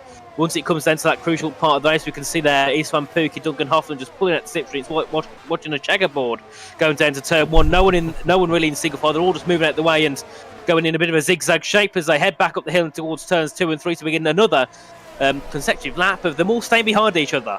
Yeah, well, can we see some battling, please? I mean, it's very soon, I think, we're going to see these soft tyres begin to die off. I mean, we've practically blitzed through these first 7 laps. I mean, they've gone by in the blink of an eye, so I think we're going to see pit stops very, very soon. It's a very long race in terms of actual lap count, but of course, this is a very short circuit. So, you know, it's not going to be too much longer until we actually see these laps begin to tick up further and further. At the rear of this soft train, though, Lucas Blakely is doing a good job of pinning Luke Smith, really. And he's actually all over the back of him off the exit of turn number 9. Here comes Lucas Blakely in towards turn number 10. He'll have the outside line, but Luke Smith's going to be ever so slightly boxed in by the Mercedes of Jarno Otmir. Little bit of contact, wheel to wheel as they climb up the hill. It's going to be the inside line for the next 3 corners for Lucas Blakely. And he's picked his opportunity perfectly Blakely. In comes Ishmael Fassi looking to the inside of Luke Smith. Still wheel to wheel. Ishmael Fassi, ever the opportunist, making a fantastic move work on the back of Luke Smith, who loses two places in the span of just one sector. Maybe it might be three, because here comes Shanika Clay looking to the inside, and there he goes towards the right hand side. Alfie Butcher further up ahead looking for the move on Duncan Hoffland, still wheel to wheel. In comes Jake Benham arriving on to the scene. This is some fantastic racing we're seeing here, Nathan. Indeed, you asked for battling, Dan, you got it. We can see Alfie Butcher now looking for P4 ahead of Duncan Hoffman. They go side by side again in towards turn 5. Butcher with the inside line. He can break a bit later in towards this corner. Who gets the position? Butcher has the inside line. Duncan 6 with him on the exit down towards the TV3. And I think Alfie's got the position. Yes, he has. So Alfie Butcher now into P4 in this race. But dear me, do we have some battling there on that opening lap 8 of 33. You can see further back, we've got Lucas Blake looking to gain in on the back of Yardo Up Mere. Two champions looking to clash here as they head down to turn 10, but Lucas pretty much backing off completely in towards that corner, and we'll see if Duncan wants to try and fight back on Alfie Butcher. We know he's not going to let the position go too easily. Alfie was keen to get through, got the move done, so let's see if Duncan can try and do anything to the back of him again. But Ishmael Fassi as well, making that move on Luke Smith, key from him to get that to work, and now he's the leading tyre runner on anything but the softs. So we'll see what that strategy can adopt for him here in this race. Yardo Up Mere looking to close in to the back of Duncan Hoffman. Can he make a move for P5? He's closing to the inside goes the Flying Dutchman. He goes for top route, and the Yardo Up Mere's round. Oh dear, and he went for a bit of an opportunistic move. Then he went a bit too deep. Pete Alfie Butcher and Neb Yardo down to P19 in this race. That's a rookie error from the 4-time F1 champion. For whatever reason, my Steel Series has clipped that, so it knows what's happened there to Yardo Up Mere. Fingers crossed you didn't hear that on the stream, but Yardo Up Mere, I gotta say, that's a rookie error from him there. He went up the inside of Duncan Hoffland and didn't anticipate that Alfie Butcher would be on the line as well. He should have backed off there, and that is a big error from Yardo Up Mere. He's also reset to track Lickle Blocks, pointing that out in the live chat. I'm not too sure if that's going to amount to anything.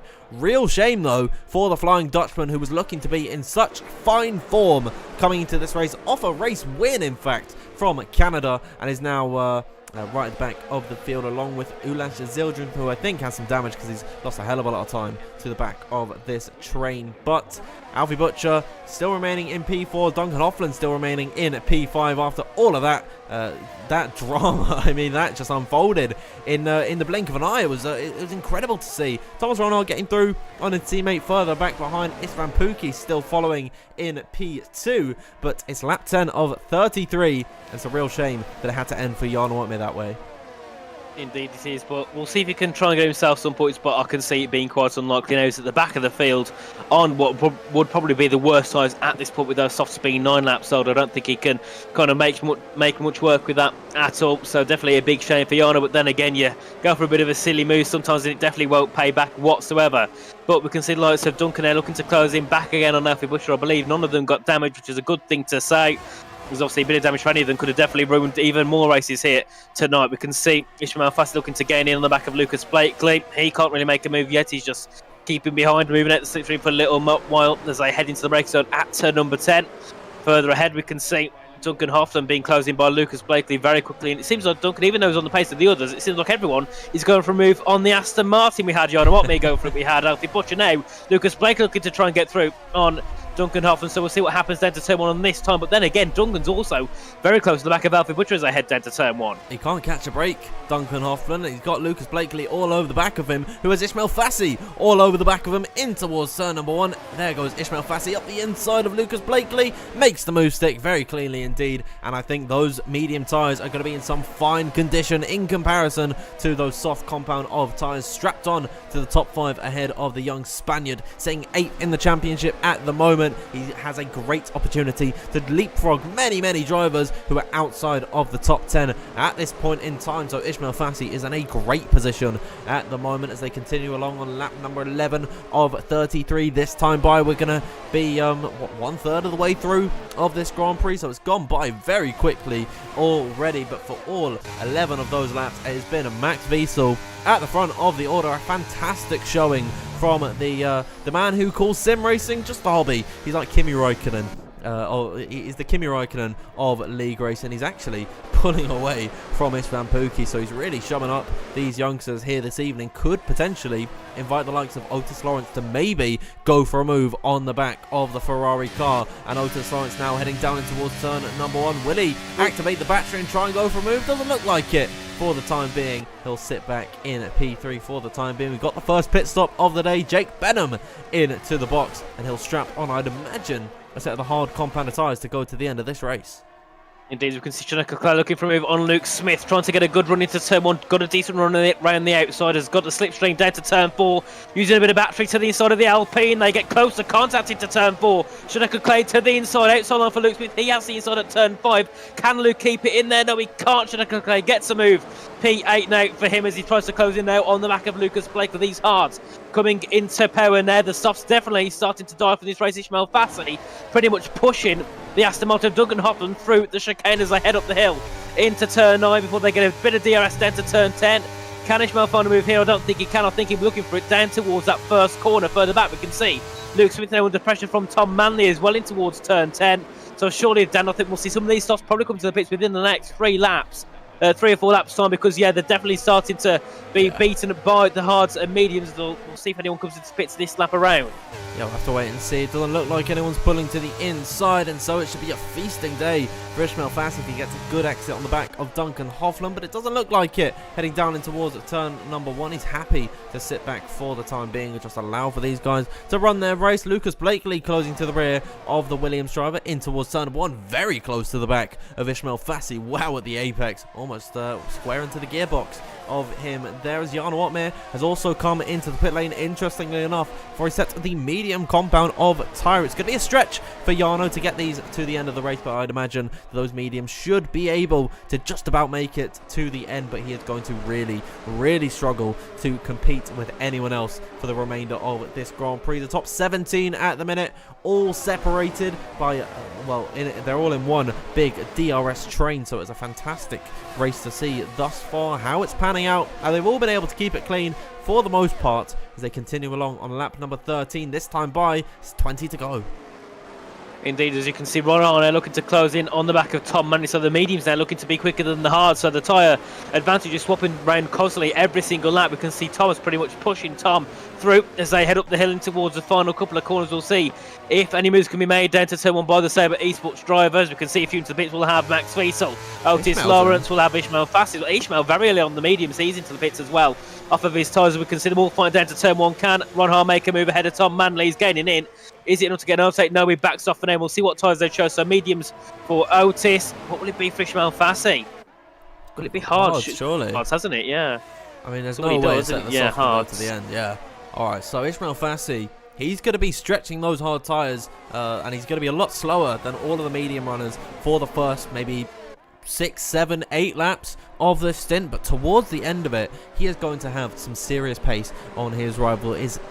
It is all about keeping within this train, not losing the position to the likes of Lucas Blakely and Jan Watmere, who's a long way further back down the order in terms of actual time distances. 2.5 seconds to Lucas Blakely. How about that? 2 champions. Oh, Duncan Hoffman gets a penalty. 2 champions in Lucas Blakely and Jan Watmere. As it stands at the minute, I know there's still plenty more pit stops to come about, but they are currently running in 19th and 20th position, the last 2 spots in this race. It's really interesting to see. Are we going to see Istvan Pukki into the pits? Indeed we will, as we see Duncan Hoffman. Chaneka Clay expected to stay out at least a few more laps, and Luke Smith, interestingly enough, as well, deciding it's not time to pit off that set of the soft compound tyres just yet. He's happy to stay in this train and then stretch those medium tyres towards the end.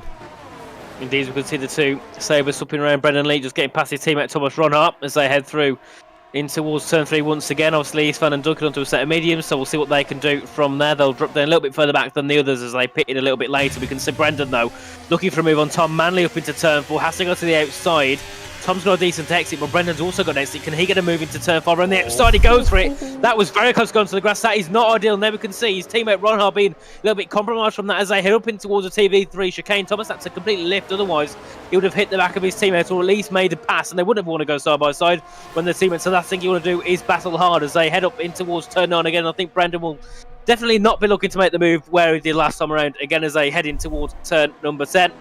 And we'll see them begin lap 16.33 shortly, nearly coming towards that halfway point of the race. We can see Lucas Blakely make a move ahead of Ishmael Fassi. Often make a move of Ulas. What have you spotted there, Dan?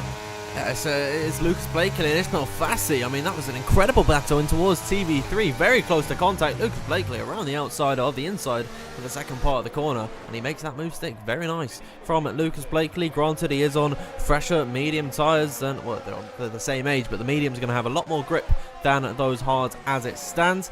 Have a look at Otis Lawrence then, looking for a potential move on Max Wiesel, who's been caught up behind Jake Benham for the time being. Fastest lap for Otis Lawrence, and they're going to run side by side, 3 abreast in towards turn number 1. Who will come out of this battle with the provisional lead? It is Max Wiesel getting that straight line speed and slipstream from the Mercedes car, and he'll soar up the inside, get himself into P1, the net P1. It's P11 for now, as Jake Benham continues to try and fight this one out. He's got worn out hard tyres, but as this race progresses, should have more pace in comparison to all of these mediums, so Jake Benham's got to stiff it out for the time being. Alfie Butcher on the attack around the outside of turn number 5. Alfie Butcher now still has to go the long way around through TV3. Can he make that move stick? Jake Benham slams the door. Great defense there from the British Minister of Defence. Jake Benham, the all-star as he is known as, still battling it out heading in towards turn number 10. I think this time by surely Alfie Butcher the long way round will make this move stick on Jake Benham, who's still fighting it out. It's Van Pookie arriving onto the scene, and Alfie Butcher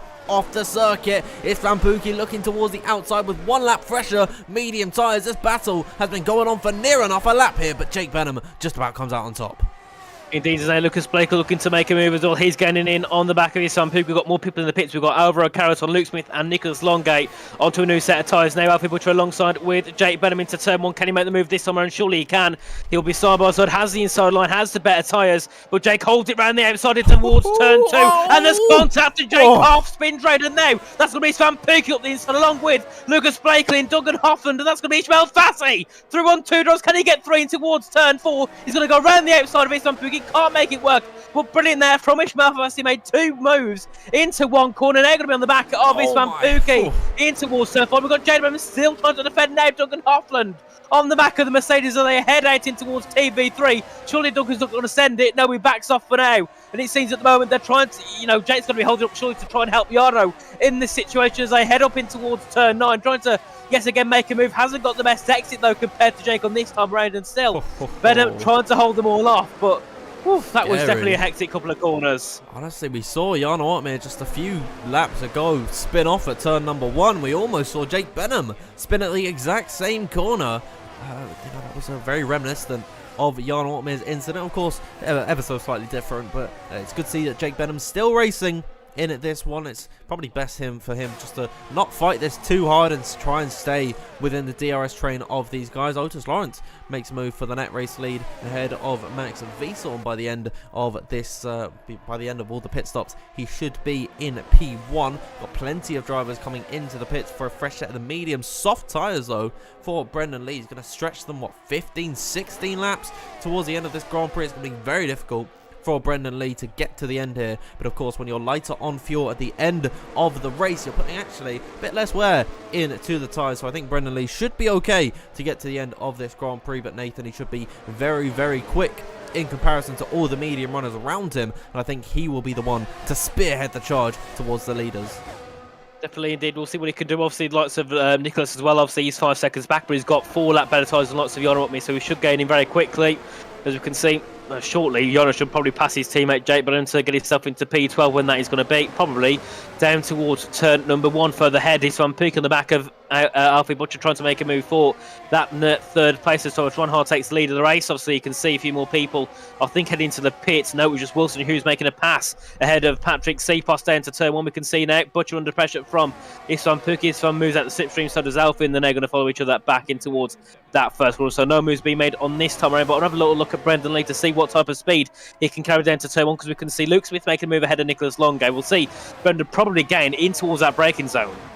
Brendan Lee is going to have some fantastic pace on these soft compound of tyres. Not quite enough to make the move in towards turn number 1. He's being patient. He's got to conserve them. 15 laps in this Grand Prix. He's already done 1 on them, so it's going to be a big ask for Brendan Lee to get to the end of this race and still have pace to actually compete with all his fellow competitors. He looks halfway down the inside of Alvaro Carreton. It's a very bold thing to actually even consider there, as he luckily does back out and Alvaro Carreton remains facing the right way there. But yeah, continuing on, Brendan Lee, got to keep an eye on him. We'll resort back to the leaders of this race. Otis Lawrence doing a good job sticking ahead of Max Wiesel at this point. Alfie Butcher in a very nice position as well, but it's Van Pookie also got to keep an eye. Oh my god, Brendan Lee's gone for it. Yeah, Nico got what happened to Ron? Did he get a penalty? Penalty. Speeding in the pit lane for Thomas Ronhaar. Well, that could certainly be points of him over. But I was going to say, yeah, Nicholas Longe was sent by Alvaro, who hit the back of him, sent him off circuit, and then Brendan Lee shot through. Sorry to cut you off there, Don. But yeah, big shame definitely for Ronhaar to have that penalty. 3 wide into turn 1. We can see Manley looking to try and make a move as well. Contact between the Ferrari and the Red Bull, and I think Nico gets it done. Yes, he does, still keeps it ahead. And at the moment, Dan, I think the battle is more interesting for P12 than it is for P1. Yeah, well, Brendan Lee, I think, is going to come out on top in that fray, and now he is going to try and close the gap to Luke Smith and then go for the move there. 3.8 seconds to the rear of Jan Watmere is this train, so soon enough they should be able to catch the Flying Dutchman at the very tail end of the top 10. Watch out for these guys as this race continues along. Shanika Clares also picked up a penalty in all of that action, and then Thomas Ronhaar gets that 5-second time penalty for speeding in the pit lane. It's Van Pookie making the move on Alfie Butcher, and Ishmael Fassi, his tyres should be phasing very nicely into this Grand Prix, and in the next couple laps or so he should be able to fight the likes of Alfie Butcher, Isvan Pookie and Max Wiesel, of course, and try and make up those positions. You gotta maybe think that possibly Ishmael Fassi has got one of the best chances to take victory in this Grand Prix. We'll have to wait and see. He's closing to the back of Alfie Butcher, but he's not going to go for the move this time by. I think they're all mostly going to stay in line, not accounting for Brendan Lee, of course, going up the inside of Luke Smith and making his way into 11th position. It's going to be 3-lap-old softs against 8-lap-old mediums. Brendan Lee, Nathan, should close at a rate of knots. Definitely, and obviously with Luke Smith also been lead that train earlier on. They really brought that gap down quickly. It was what, 3.2 seconds at the start of last lap. It's 3.1 now as they head in towards turn number 5. Obviously trying to close in on Jarno Opmeer. Obviously his teammate Jake Benham sitting ahead, so we'll see if the Mercedes can try and defend. But I don't think they'll put up too much of a fight, as I know their battle really isn't for those guys there. Their battle is just kind of trying to stick with each other, I suppose, and try and find the back of Duncan Hoffland and that. So yeah, Mercedes' plan not really going too well, but then again, you know, we'll see what they can do. Anything can happen here in this race as Thomas Ronhaar makes a move ahead of Jed Norgrove in towards turn 10. To the outside he goes, makes that move done quite easy, but now he's going to have a lot to do to rectify that penalty he got earlier on, because it's not ideal. It's going to lose him 5 seconds, which in this grid and head, because people are, that is a lot of time lost. So we can see Van Pookie pushing Max Wiesel through out to turn 15. He had a half look at a move down in towards turn number 10. Wilson Hughes, the last driver to pit in this race. Is Van Pookie really aggressive on the back of Max Wiesel in towards turn number 1, though. The DRS allows for Max to defend that position from the Hungarian man as Thomas Ronhaar makes his way up into 14th position with that 5-second time penalty to his name, though. It's really going to loom over his shoulders throughout the entirety of this Grand Prix. We are now coming up towards 2/3 of the way through, and you don't know who's going to take victory. Get your bets in now, everyone. I think this is going to be the closing point, because so many different drivers can take victory in this one, but I can't put it past Ishmael Fassi to potentially take victory on these hard tyres. Jake Benham the same as well. They're going to have some fantastic pace in the last few laps comparing to those medium tyres that are soon enough going to die out, so got to watch out for the end of this race. Ishmael Fassi could be one to watch as Thomas Ronhaar is through on Manley. Indeed, now Ron Hogan look to get through on Nicholas Longos on those 2-lap-old softs. He'll look to easily breeze past the Ferrari. Obviously further ahead we can see Brendan Lee now with a 1.5 second gap, 1.4 second gap to Jarno Opmeer. So surely next time around, next lap, they will have that DRS at the back of the Flying Dutchman. We'll have a train all the way down to P17 in this race. I don't think it'll be too long before we can see CPOS try and get within that 1 second. So we could have an 18-car train from first all the way down to P18 here in this race. You can see that Luke Smith going to look for a move around the outside of Brendan Lee. Can't quite get it done. Brendan keeps the inside move, gets that defence perfect as they head up the hill in towards turn 3. Can Luke try and find a way through it to turn 4? He's got a decent run. He's got the inside. Brendan covers him off. Can he go for it yet again? Yes, he will. He has the inside line. Backs out the last second. tries to send Brendan deep, didn't work at all. We can see Ron Harnett looking to get ahead of Nicholas Longo to make a move for P12. Can he find a way there? No, he can't. But now, Dan, look how quick they're getting in on Jan Watmere here, and they're trying to head all the way up to P1. Yeah, within 2/10 of making it towards that DRS range, Brendan Lee is pushing to get within that 1 second window of Jan Watmere that he needs to get DRS and potentially defend from Luke Smith. Thomas Ronhard has been all over the back of Nicholas Longo. A lot of history between these two. Fakes a dummy in towards turn number 10, but thinks better of it as here he comes now up the hill. This is when the grip is going to be paramount, and here he goes. Thomas Ronhard around the outside of Nicholas Longo is going to have to contend along the left-hand side for 2 more corners. Still wheel to wheel. Here comes Thomas Ronhard side by side with Nicholas Longo. So close to contact between the pair of them. How have both of them come out of that one unscathed? I will never know, but here's Tom Manley arriving onto the scene as well, looking to go for the move on Nicholas Longo, who's going back on the attack of Thomas Ronhard. This is for P12, by the way. You'd think this is for the win on the final lap of the race. Thomas Ronhard once again is going to come out on top with those fresh, soft compound of tyres. Nicholas Longo took the fight very hard to him, defended well, but I think just the difference in grip that these soft tyres produce for Thomas Ronhard is undeniable, and that was a brilliant move and a brilliant battle. Nathan? Hello? Yeah, we cut out for a second then. Sorry, Dan. Was you saying something? Well, yeah, I just let off for you. It's still going on, Nathan. Oh, well, I'm sorry about that. Yeah, Discord was to cut out yet again. We can see Ron Harlow looking for a move for P11 in this race ahead of Luke Smith, trying to close into the inside. Has to go to the outside. And can he make it work? No, he can't. He's going to go for a switchback, though. Luke breaks a little bit too early, but a contact between Luke and Thomas round the outside now at turn 12 and 13 again. Looking to make it work. Can he make it work this time? I think he will. Yes, he can. Oh, wow. This time around, Thomas does get the move round the outside in the final sector. I think Thomas knows he can make these moves, but last time we could see Nicholas Longo definitely fight it very, very hard. But now Brendan Lee is on the back of Jan Watmere, who's going to make a move ahead of his teammate Jake Benham. Now Jake's turn to defend, but can he defend against Brendan Lee, who's flying down to turn 1? He gets that move done, and Jake could not do anything against Brendan Lee, who's now looking to try and fight through. And can Brendan Lee be one here to try and win this race, because he's starting in P16, he's in the top 9, and his tyres are still on fire here in this race. Those tyres aren't going to last forever. Still 7 laps on those softs. Should last for a little while longer, but it's going to be very difficult for him in the twilight stage of this Grand Prix to really compete with all of the leaders, whose medium tyres in their own right, Nathan, are actually getting up there in age. It's only really Ishmael Fassi's tyres that are seemingly considered fresh. Of course, Thomas Ronhard's only got 5 laps on those soft tyres as well, and he's all over the back of Jake Benham, climbing the hill in towards turn number 10. This should be an easy move for Thomas Ronhard later on the brakes. He'll look towards the outside line and will stick it along the long way round of Jake Benham. Whoa, so heavy on the throttle is Thomas Ronhard, slides his way through turn number 11. That is going to allow for Jake Benham to remain in that P10 position for the time being. However, I don't see it being lived much longer, because off the exit of the final corner, 2 Mercedes cars might be overtaken by 2 Saubers, because Jan Watmere's got Brendan Leaf company. Here comes Thomas Ronhard looking to the inside of Jake Benham in towards turn number 1. Thomas Ronhard will go later on the brakes, and he'll get himself into the top 10. But of course, with that penalty, we'll lose out as we got yellow flags. One of the it's Shanaka Clay's gone for a spin. Indeed, Brendan Lee also looking to make it. Sorry, not Brendan Lee. Jake Benham looking to make a move back ahead of Ron Hart, but couldn't do so. Big showing there for Shanaka Clay. I'm not sure who he came to contact with, but I believe he must have come to contact with someone there down that turn 1. Big shame for Shanaka, who was also looking to be on a decent strategy. His penalty wasn't going to help, but he was still going for some decent points possibly in this race. But we can see now the 2 Sabres looking to close in, and we could see possibly Ron Hart trying to overtake Brendan Lee if he can, because that tyre advantage he's got, and try and close in. And Yana went a little bit deep there towards turn 9, lost the rear slight bit, and that brought Brendan Lee on the back of him. Now we've got Ron Hart also on the back of his teammate. Brendan Lee slides through to turn 10. It seems, Dan, that turn 10 has got very low grip, as you can see Luke Smith looking to try and make a move around the outside of Jake Benham through towards turn 13, tries to do what he had done to him last lap. He's got the side-by-side still as they head into turn 14, can't quite keep it with him as they come through.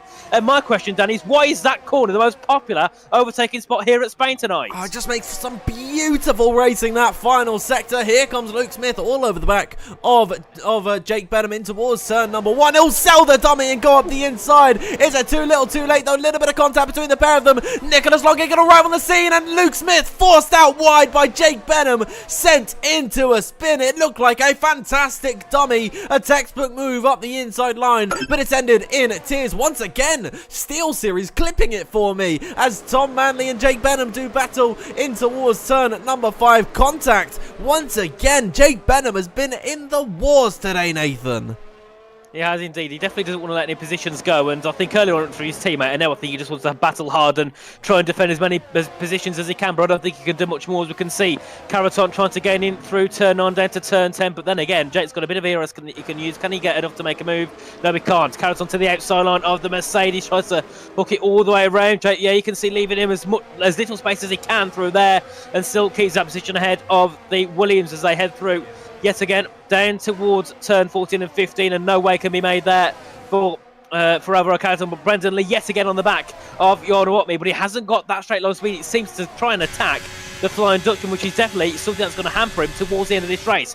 Ron Hart looking to close, and he just backs off on the back of his teammate, doesn't bother trying to send the move. And Nicholas Longay has lost the 1 second gap to the leader, so that's not key at all for him. He's actually got back within a second, but it's only 9/10, so it's not ideal at all for him. But Ishmael Fassi is still down, looking to be quite strong on his tyres. Definitely still someone we could see win this race, but then again, these top 3, they've just been working together quite heavily, and you can see the battery-wise, you can see Otis on 70%. Max Wiesel 99%. He's got no battery used. He could still, just with that battery, be someone who can win this race. Yeah, with the top 3 working very well together, but when it all comes to a head, there is only one winner here tonight, and it's going to be Otis Lawrence, Max Wiesel, Istvan Pukki, any one of these 20 drivers on the grid. But it's up to them to decide who is it going to be. They've got to fight it out towards the very end, and that is the beauty of league racing, that you can work together all you like, but there is only one driver that takes the glory on any given race day. This time by, we have 5 laps to go in this Grand Prix, and it is going to be a showstopper, an absolute screaming finish to this race. Ishmael Fassi, out of anyone in this train, is going to have the best tyres. Istvan Pukki is also going to have some decent grip still left in those mediums. Otis Lawrence, Max Wiesel, Alfie Butcher, Lucas Blakely, all of these guys with the exact same age tyres. Duncan Hoffman with a penalty to his name, and Jarno Otmir with the oldest of the bunch. And then the Alpha Tauris, the Sauber cars of Thomas Ronhard and Brendan Lee, those softs are burnt up, but still they're going to try all they can to fight it out. Nathan, we are in for a beautiful finish. Indeed we are. As we could see further ahead, that's going to be Nicholas Long at the back of Brendan Lee. Bit of contact into turn 5, still making contact, sliding through in towards the chicane. That could have ended badly as Tom Manley's dropped down to P6, and he's on a spin somewhere down at the exit of turn 5. I believe he must have had contact with someone as that was close there between Nicholas and Brendan Lee. Nicholas not letting anyone get past him whatsoever in this race. Brendan Lee's got the outside on this on to turn 10. Can he make the move work ahead of the Ferrari? No, he can't. Can he go for a switchback? No, he can't either. He's got to try and figure something out. But now we have the 2 rivals ahead of each other. We have Jarno trying to defend from Thomas Ronaya as they head through out of turn 15, back down to turn 1. We know these 2 have come to contact. They've come to blows many times. But Thomas has got a really good run, hasn't he? Heading out the first final corner down to turn 1. He goes to the outside line. Can he make the move work again ahead of the Flying Dutchman? He has that line still, but he hasn't quite got the speed to fight with him as they go around the outside. And no way through there as Tom Manley's retired in the pits. Yeah, Tom Manley was caught up in that incident with Nicholas Longay and Brendan Lee. They were sliding across the circuit. Tom Manley nowhere to go onto the cross. Here comes Thomas Ronhart up the inside of Jarno Otmir towards turn number 4. Still sticking it wheel to wheel. Little bit of contact between himself and Jarno Otmir. I think that might have been a little bit of lag. Do not point any fingers in the live chat. I'm looking at all of you there. But a little bit of contact between the pair of them, at least on my side of things. Thomas Ronhart coming out on top ahead of Jarno Otmir for P8 in this race. Gotta say though, driving standards, a little bit disappointing here this evening. Lots of crashes, lots of contact, and unfortunately it's ruined Tom Manley's race, and he is now out, the first retirement of the day. This time by Nathan, 3 to go. Otis Lawrence still leading the way. Max Wiesel could be on the precipice though of winning in PSGL F1. He definitely could be. I think either way, he'd be happy with getting in the top 5, I think, here in this race. So we'll see what he can do. We can see he's lost time to Otis, but he's just saving his battery. He's used a little bit now just to keep in the back of him. Obviously, Isfan Puki's not going to be pushing to make a move just yet on the back of Max Visa. So I think Max here is still in the strongest position. I can't see Ismail Fassi really looking to fight for the lead now, as he's not really got much of an advantage anymore compared to those ahead. So I think he's just going to be happy and content with the top 5 unless he can just dump his battery on that final lap. If others haven't done so already, we can see further back Ronhar looking to gain in on Duncan Hoffland, but then again, those softs are now at their dying stage. So he won't be able to find much now. I don't think in these next 3 laps. He's got a decent run, but not enough to get on the rear properly of Duncan Hoffland, who's also doing a brilliant job. But he will drop out the points at this current time because of that penalty he's got, which is definitely a big shame here for Duncan Hoffland. Further ahead, Ismail Fassi, and he's tapping the back of the Haas of Alfie Butcher there through in towards the chicane. Can he get a run down towards turn 10? I don't think he can. Alfie Butcher's also looking quite strong. He's been on the back of Isfan Puki many times, but just not quite close enough to make an overtake. Further back, we can see Jan Watmere under pressure from Nicholas Longe, who locks up into turn 10. Ooh, a little bit of contact between himself and Jan Watmere, practically pushing the Dutchman through the final few corners. Nicolas Longe has 4 lap fresher tyres than Jan Watmere and will have so much more pace left in that set of the mediums. Now off the exit of the final corner, here they go for the 32nd time in this Grand Prix. Jan Watmere, you can tell, is on the battery there, and he pulls away from Nicolas Longe. Brilliant stuff from the Dutchman. That's great ERS management as they head in towards turn number 1 for the penultimate time in this Grand Prix. Let's have a look at the batteries. Otis Lawrence on 71%, Max Wiesel 90, Isfan Puki 71 as well, 78 for Alfie Butcher, 82 for Ismail Fassi. Nathan, these guys have bags on bags of ERS, but eventually they've got to use it. By the end of this race, they should be flat on the ERS. They've got to use it and take every single opportunity they can. In about 2-3 minutes time, we're going to know who wins this brilliant, exciting, fantastic Spanish Grand Prix. And I think it's between the top 6 being Otis, Max, Isfan, Alfie Ishmael and Lucas Blakely. As we can see Ishmael Fassi getting in and using that battery now to get a move ahead. Goes to the outside line. Oh, and Alfie Butcher, can he make it work? No, he can't. Go through a switchback. Can he get it done again? No, he can't. Still behind the hats. Brilliant defence there from Alfie Butcher. Maybe a bit of a over-ambitious move there from Ishmael Fassi as they come round the final corner now to begin the final lap of this race. Max Wiesel going to unleash all of that pace, all of that battery, using that DRS to his advantage. Otis going to try and defend down towards turn 1. Max dumping the battery. Otis also going to do the same thing. Will Max take the lead down to turn 1? To the outside it goes. Can Otis defend it into turn 1? They'll go side by side. Max has the inside line, still bit of contact as they come through, but Max Wiesel takes the lead. Max Wiesel into the lead on the final lap of this race. Otis Lawrence out of shape in towards turn number 3. This will invite Isfan Puki down the inside of turn at number 4. Here he goes then. The Ferrari driver will muscle out the Red Bull. Max Wiesel escaping up the order now, heading in towards the second sector for the final time in this race. Has Max Wiesel checked out of this Grand Prix? Is the German driver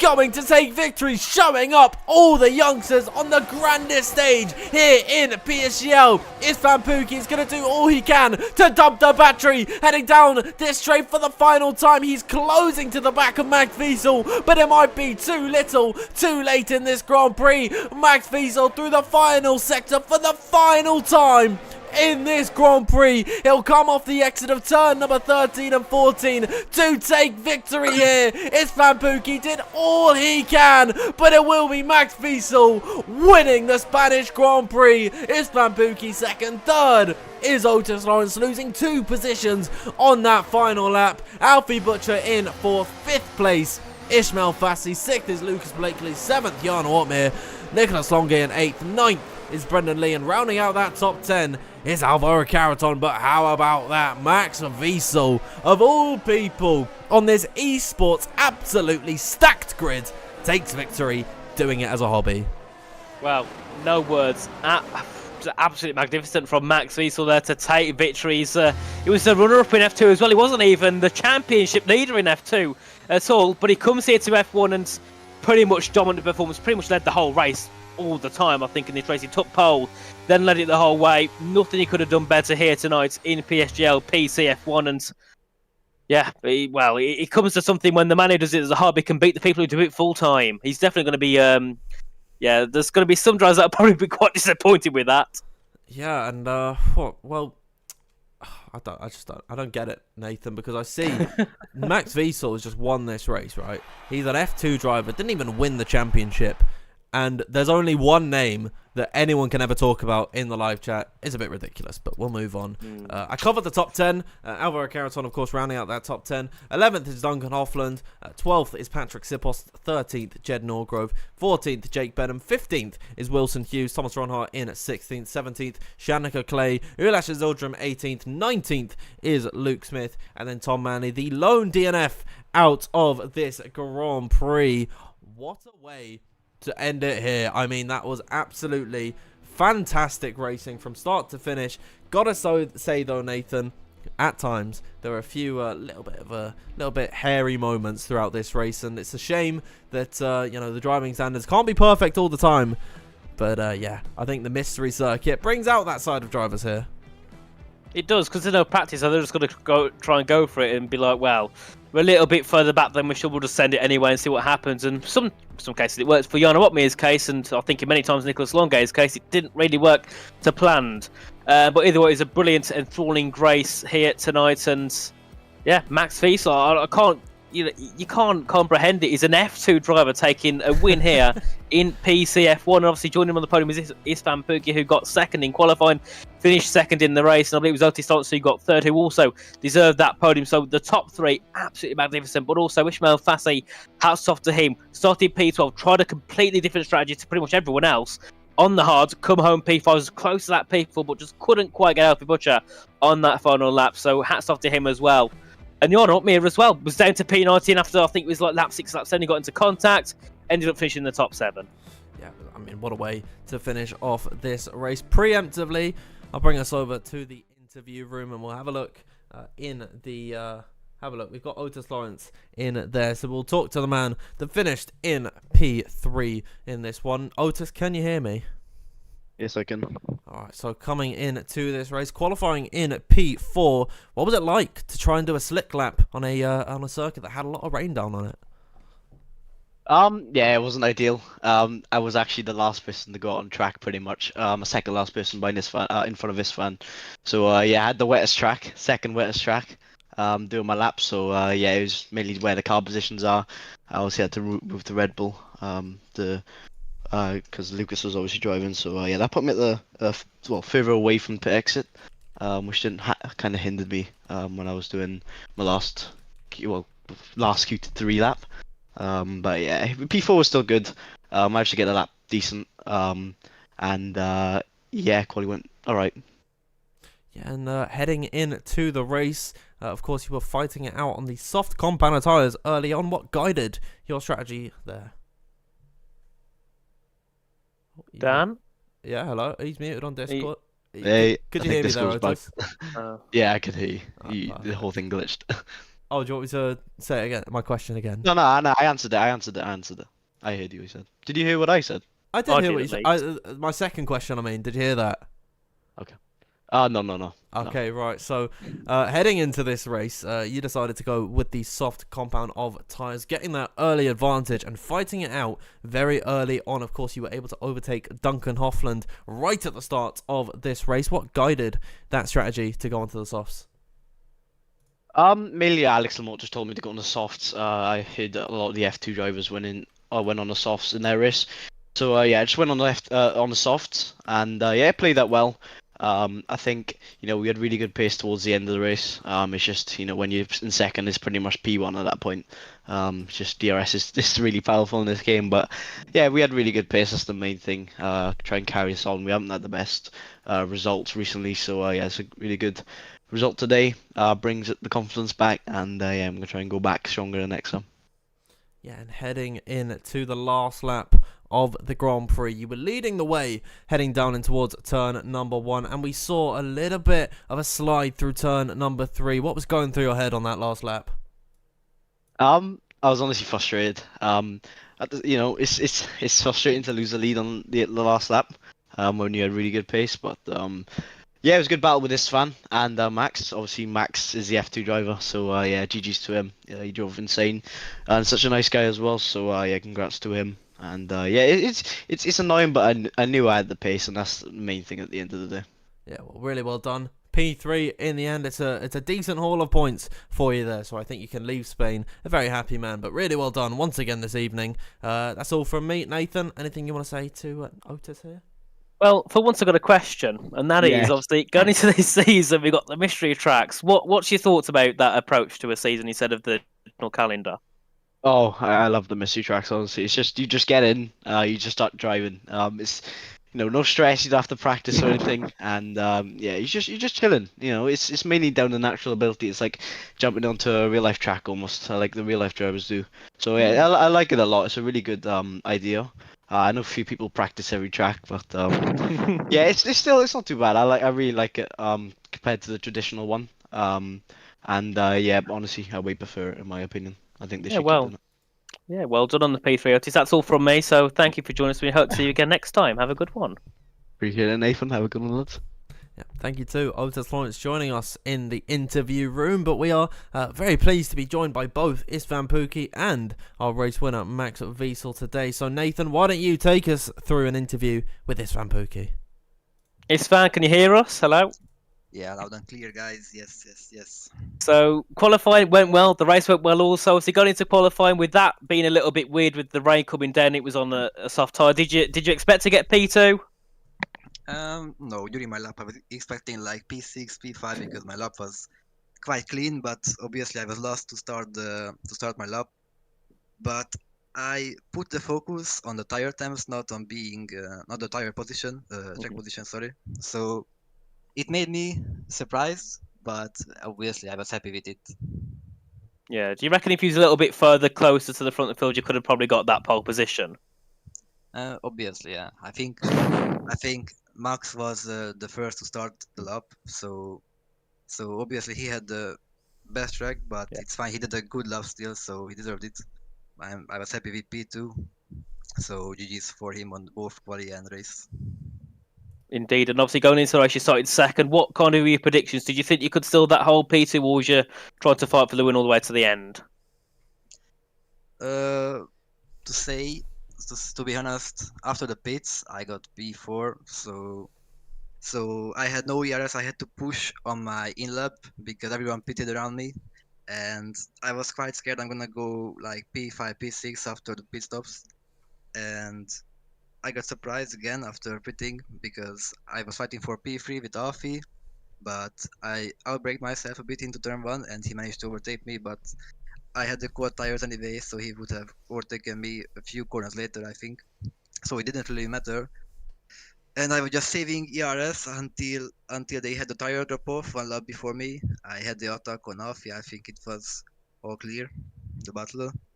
And then just saving ERS for the last 2 laps and managed to get Otis because he was leading the whole race and couldn't recharge, so that was the whole plan. Indeed. So congratulations on the P2. That's all from me. Anything from you, Dan, for on Pukki? No questions Thank from me. you so much. Yeah, no questions from me, Istvan, but really well done on P2 today. It was a cracking performance from you there. Yeah, thank you guys. Ciao. Bye. And right, there just remains one more now. Max Wiesel, welcome in to the commentary box. Good evening, guys. Right, this is a little bit weird, right? Because normally this would be on an F2 stream, you know? Yeah, that's true. That's true. We spoke the last time just 1 week ago for Bahrain when we won it. So, but it was F2 to be honest. I was Yeah? there. Yeah. Well, I was. Yeah, Nathan was there. I wasn't there. It's been a long time since I got to hear you in the commentary box, but I'm very happy that we get to talk to you now. Let's talk about your qualifying. 2.5 tenths above everyone else on the grid. What went right on that lap?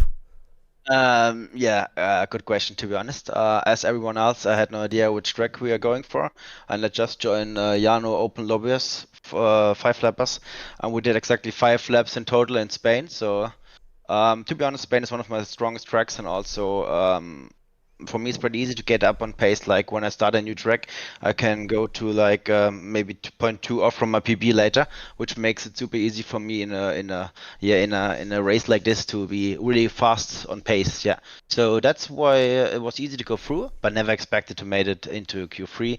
And the lap then was more or less perfect. So I put some risk on. I was really early on on the track, which means I was like, I think, the third car. Yeah, just managed to get a good lap in, and was surprised that it's pole and even by 2.5 tenths or something. So yeah, that was good. Yeah, and of course, heading into the race, it was a very scrappy one throughout. You started on the soft compounder tyres, of course, throughout the entirety of it. What was your strategy when it came to battling all the other racers today? To be honest, we had quite some races here with CTC, PSGL, and I think one more team event. So I knew we had to go for the softs, and we also knew our pit window. And I expect to have more or less a clean race because it's just getting dirty till the end. So more or less the last 3 or 4 laps, I was sure we get some trouble. Luckily, I was 100% battery, which means I could defend all the time. And then yeah, the last lap was. It was exactly like I planned. I never expected to get it like this through, and also that they start fighting a bit, and I had nothing to expect behind me. But yeah, that was just perfect. Like, got a call from.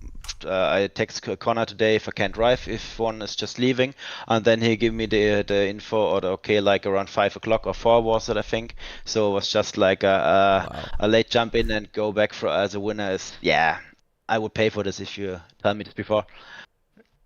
Wow. That is fantastic from the man that drives as a hobby here in League Racing. I think that's just the most funny thing about this whole situation. It's that you're not an esports driver. You're just driving for fun, and you are so damn good at it. Really well done. One last thing from me. You are getting plenty of love in the live chat. Is there anything you want to say to your adoring fans today? Yeah, first of all, thanks a lot for the support also in my stream and also from PSGL. Yeah, appreciate it a lot. Also all the time people supporting me, and yeah, it helps you stay motivated. And yeah, I know that I've already like a little communities, maybe a bit too much, but many people just like supporting grandpa, so it's get a bit famous to be honest. And yeah, it's really great to have like so many people behind you and just push you. So that's great. Thanks a lot for this. Yeah, well, that is all I have to ask. Nathan, anything you want to say to our race winner here? Well, it's definitely not bad for an old man, is it, Max? Yeah, it's not bad. And I hope you commentated like I drove today. So. Well, maybe I did, maybe I didn't. Okay. We'll let you decide that one. I will check it. And also, I've been asked by. Yeah. Carry on. No, I will have a cold beer now. We'll watch the stream. So, I gonna check this. Well, I've been asked to tell you something by someone. I'm not gonna know who they are, but they told me that to tell you that you didn't do bad for a failed F1 driver. Yeah. You might have an idea who that is. Yeah, I think we just stay with like this now and don't go any further. But yeah, we both know. Yeah, it was not too bad for a washed one. Definitely not. So well done, Max. It was nice to see you at the top step. Thanks, guys. Thanks for commentating. Have a good night. You too. Bye bye. Thank you. Bye. Thank you to Max Wiesel winning here in Spain. I mean, what a way to go out. That was a fantastic performance from him today. I'll bring us back over to the intermission scene to end off this race. And how about that for a podium? It's Van Pookie, Duncan Hoffland, Max Wiesel, and Otis Lawrence. None of them. Sorry, it's Van Pookie actually as well. My bad there. But, you know, they're not the most experienced esports drivers. They're not, you know, they're just not. But they have been able to take a fantastic performance and take it really to those who are leading this championship at the minute. Jarno Watmir and Thomas Ronhard, both of them, by their standards, pretty poor days. Gotta say, Jarno Watmir down in 7th after what could have been a very good race from him, but of course he ended up crashing into the back of, well, into the side pod of Alfie Butcher there. And then Thomas Ronhard getting that 5-second time penalty for speeding in the pit lane. Lots of mistakes from 2 drivers you just don't expect it from. Indeed, Dan, and I hate to tell you, but we're invisible on the stream. There's just black boxes. Well, it should be okay now. I think it's okay now. I had to tab into Discord. For some reason I liked doing that. Yeah, but I think it was a brilliant race. I don't think we could have got a better race, could we there? I think it was absolutely amazing. And Spain, like, in real life, it doesn't always deliver the best. Even when it had the renovations, it still wasn't an ultimate race, you know, in real life. But in esports, it always delivers, whether it's GT3s, F1 cars, every single time. It's always a great race. Yeah, absolutely. It was so fun to watch here this evening. Got a comment though on the driving standards, not the best here tonight. Lots of crashes, of course. Alfie Butcher and Thomas Ronhard, they came to a blow. Oh, What's up? we have Lucas Blakely waiting for an interview. Why? He's- Okay. You know what? Why not? We've got time. We don't have to wait for anything. Why not get Lucas Blakely into the commentary box? Let's have a little chat to him. Lucas, you've come in for an interview. I'm just chilling. Thought I'd pop on, see what's going on. Well, you know what? Might as well. First and foremost, welcome back to PSGL. The grid's not felt the same without you, and it is fantastic to see you racing here tonight. Yeah, it was it kind of felt, it was weird because I kind of felt like once you were in the racing, it just feels familiar. I think people have this perception that I've just sort of fallen off the face of the earth in a way when it comes to the racing. I mean, the most asked question I'll ever have right now is, why are you not league racing? Why are you not league racing? Why are you not league racing? It's like, well, I don't think people realise that I play this game every day anyway, whether I league race or not. You know, I've got a lot of things that I try and put priority to, and yeah. I haven't obviously done much league racing recently, but I thought I'd hop on for the mystery track and try and have some fun along the way. So yeah, that was that. Yeah, well, as for your race, you were well and truly in the thick of things. Wasn't quite an opportunity to win the race, but was it fun to be back in the PSGL grid? Nah, I mean it's not possible to win. I don't think when you're on 120 FPS as well. I mean I think it's very split at the moment. We're in a very weird phase, and it's kind of weird because it's nobody's fault that it's the way it is. But obviously, there's no real reason for me to go to 60 with the way certain things are.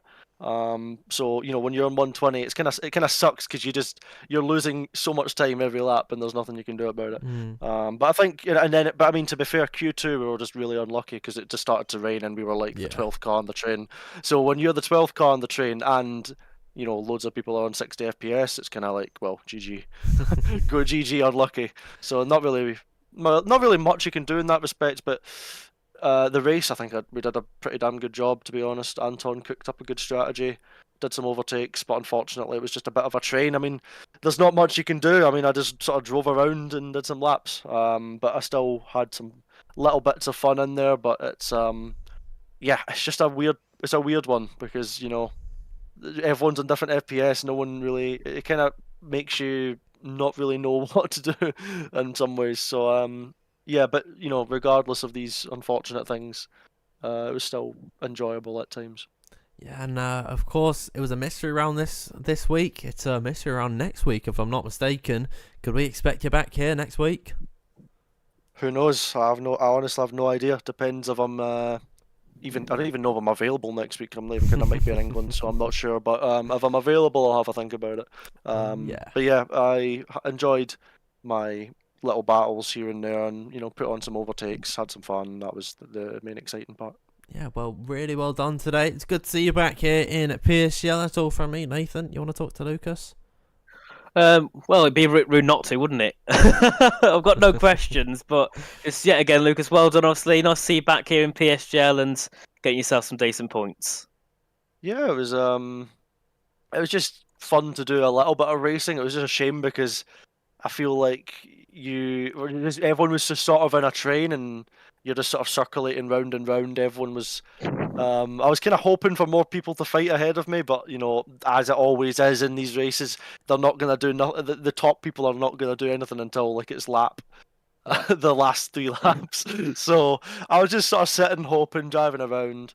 I don't really know what else to say, to be honest. It was just one of those races. But yeah, I had bits of fun along the way. It wasn't all doing circles. So it was it was alright. Yeah, indeed. So thanks for joining us, and we hope to see you again next time, Lucas. Have a good one. No worries. Thanks for having me, and take care. Ciao, ciao. Yeah, thank you Bye. to Lucas Blakely joining us for a very there we are. unexpected interview there. But we'll bring us back over to the commentator box. I don't think we really have anything else left to say in this race, so I think we can end off on a very positive note. Hearing from all these drivers, and they've got plenty of respect for each other, so it's very lovely to see that the race has ended out this way. I think that's all we really have to talk about this evening. Thank you all so much for tuning in to PSGL this week. Fingers crossed I did a good job and the stream actually looked good throughout the entirety of it. That was the first time doing restream, bar a little test that I did earlier on. Everything seemed to work out fine. Oh my god, I'm not streaming. What? Am I not streaming? You are. Oh my god, wait. Yeah, we're on. Oh wait, my OBS. Why do I have 2 OBS windows open? That scared the living daylights out of me. Oh my god, that was the scariest thing. I thought I wasn't streaming. All right, I think I'm on. We're here. Yeah, we're here. Jeez, why was I had 2 OBS windows open? Why? Why was that the case? You know what? It doesn't matter. Hopefully, it's still up on Twitch and on YouTube as well. I think I can end off. I think I can end off now. Heart attack has been secured for the evening, but scary one there, Nathan. Yeah, well, that means luckily next week you don't have to stream, do you? Because Jordan will be I know. back. Thank God. It's So you too can relax. stressful. I like just chilling and you know, not having to stream, but I also do really love enjoy. I really love enjoy it. I really do enjoy it. I love it. Enjoy. Oh my god, I love to talk to all of you in the live chat. I'm losing my words now because I'm just too stressed out. But you know what? I think now is a good time for us to leave off. Thank you everyone once again so much for tuning in, both on YouTube and on Twitch. If you haven't already, please do make sure you subscribe to the PSGL YouTube channel and drop us a follow on Twitch. And if you want to follow us on socials, you can follow us on Twitter and on Instagram at PremierSimGL. And if you haven't already, make sure you have a look at our TikTok too. I believe it is PremierSimGL, if I'm not mistaken. I don't have it, so I'm not too sure whether or not that is the @. But lastly, if you want to keep up to date with all your PSGL news, you can join the Discord. The link is in the description. My name has been Dan Field. If you want to follow myself, you can find me at DanFieldF1_. And if you want to follow Nathan, it is RichieF1 with the I's replaced by ones. But thank you everyone once again so much for tuning in today. We'll see you next time by for another mystery round. But for now, thank you and good night.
He's got the inside, Orpheus is through on the left hand side.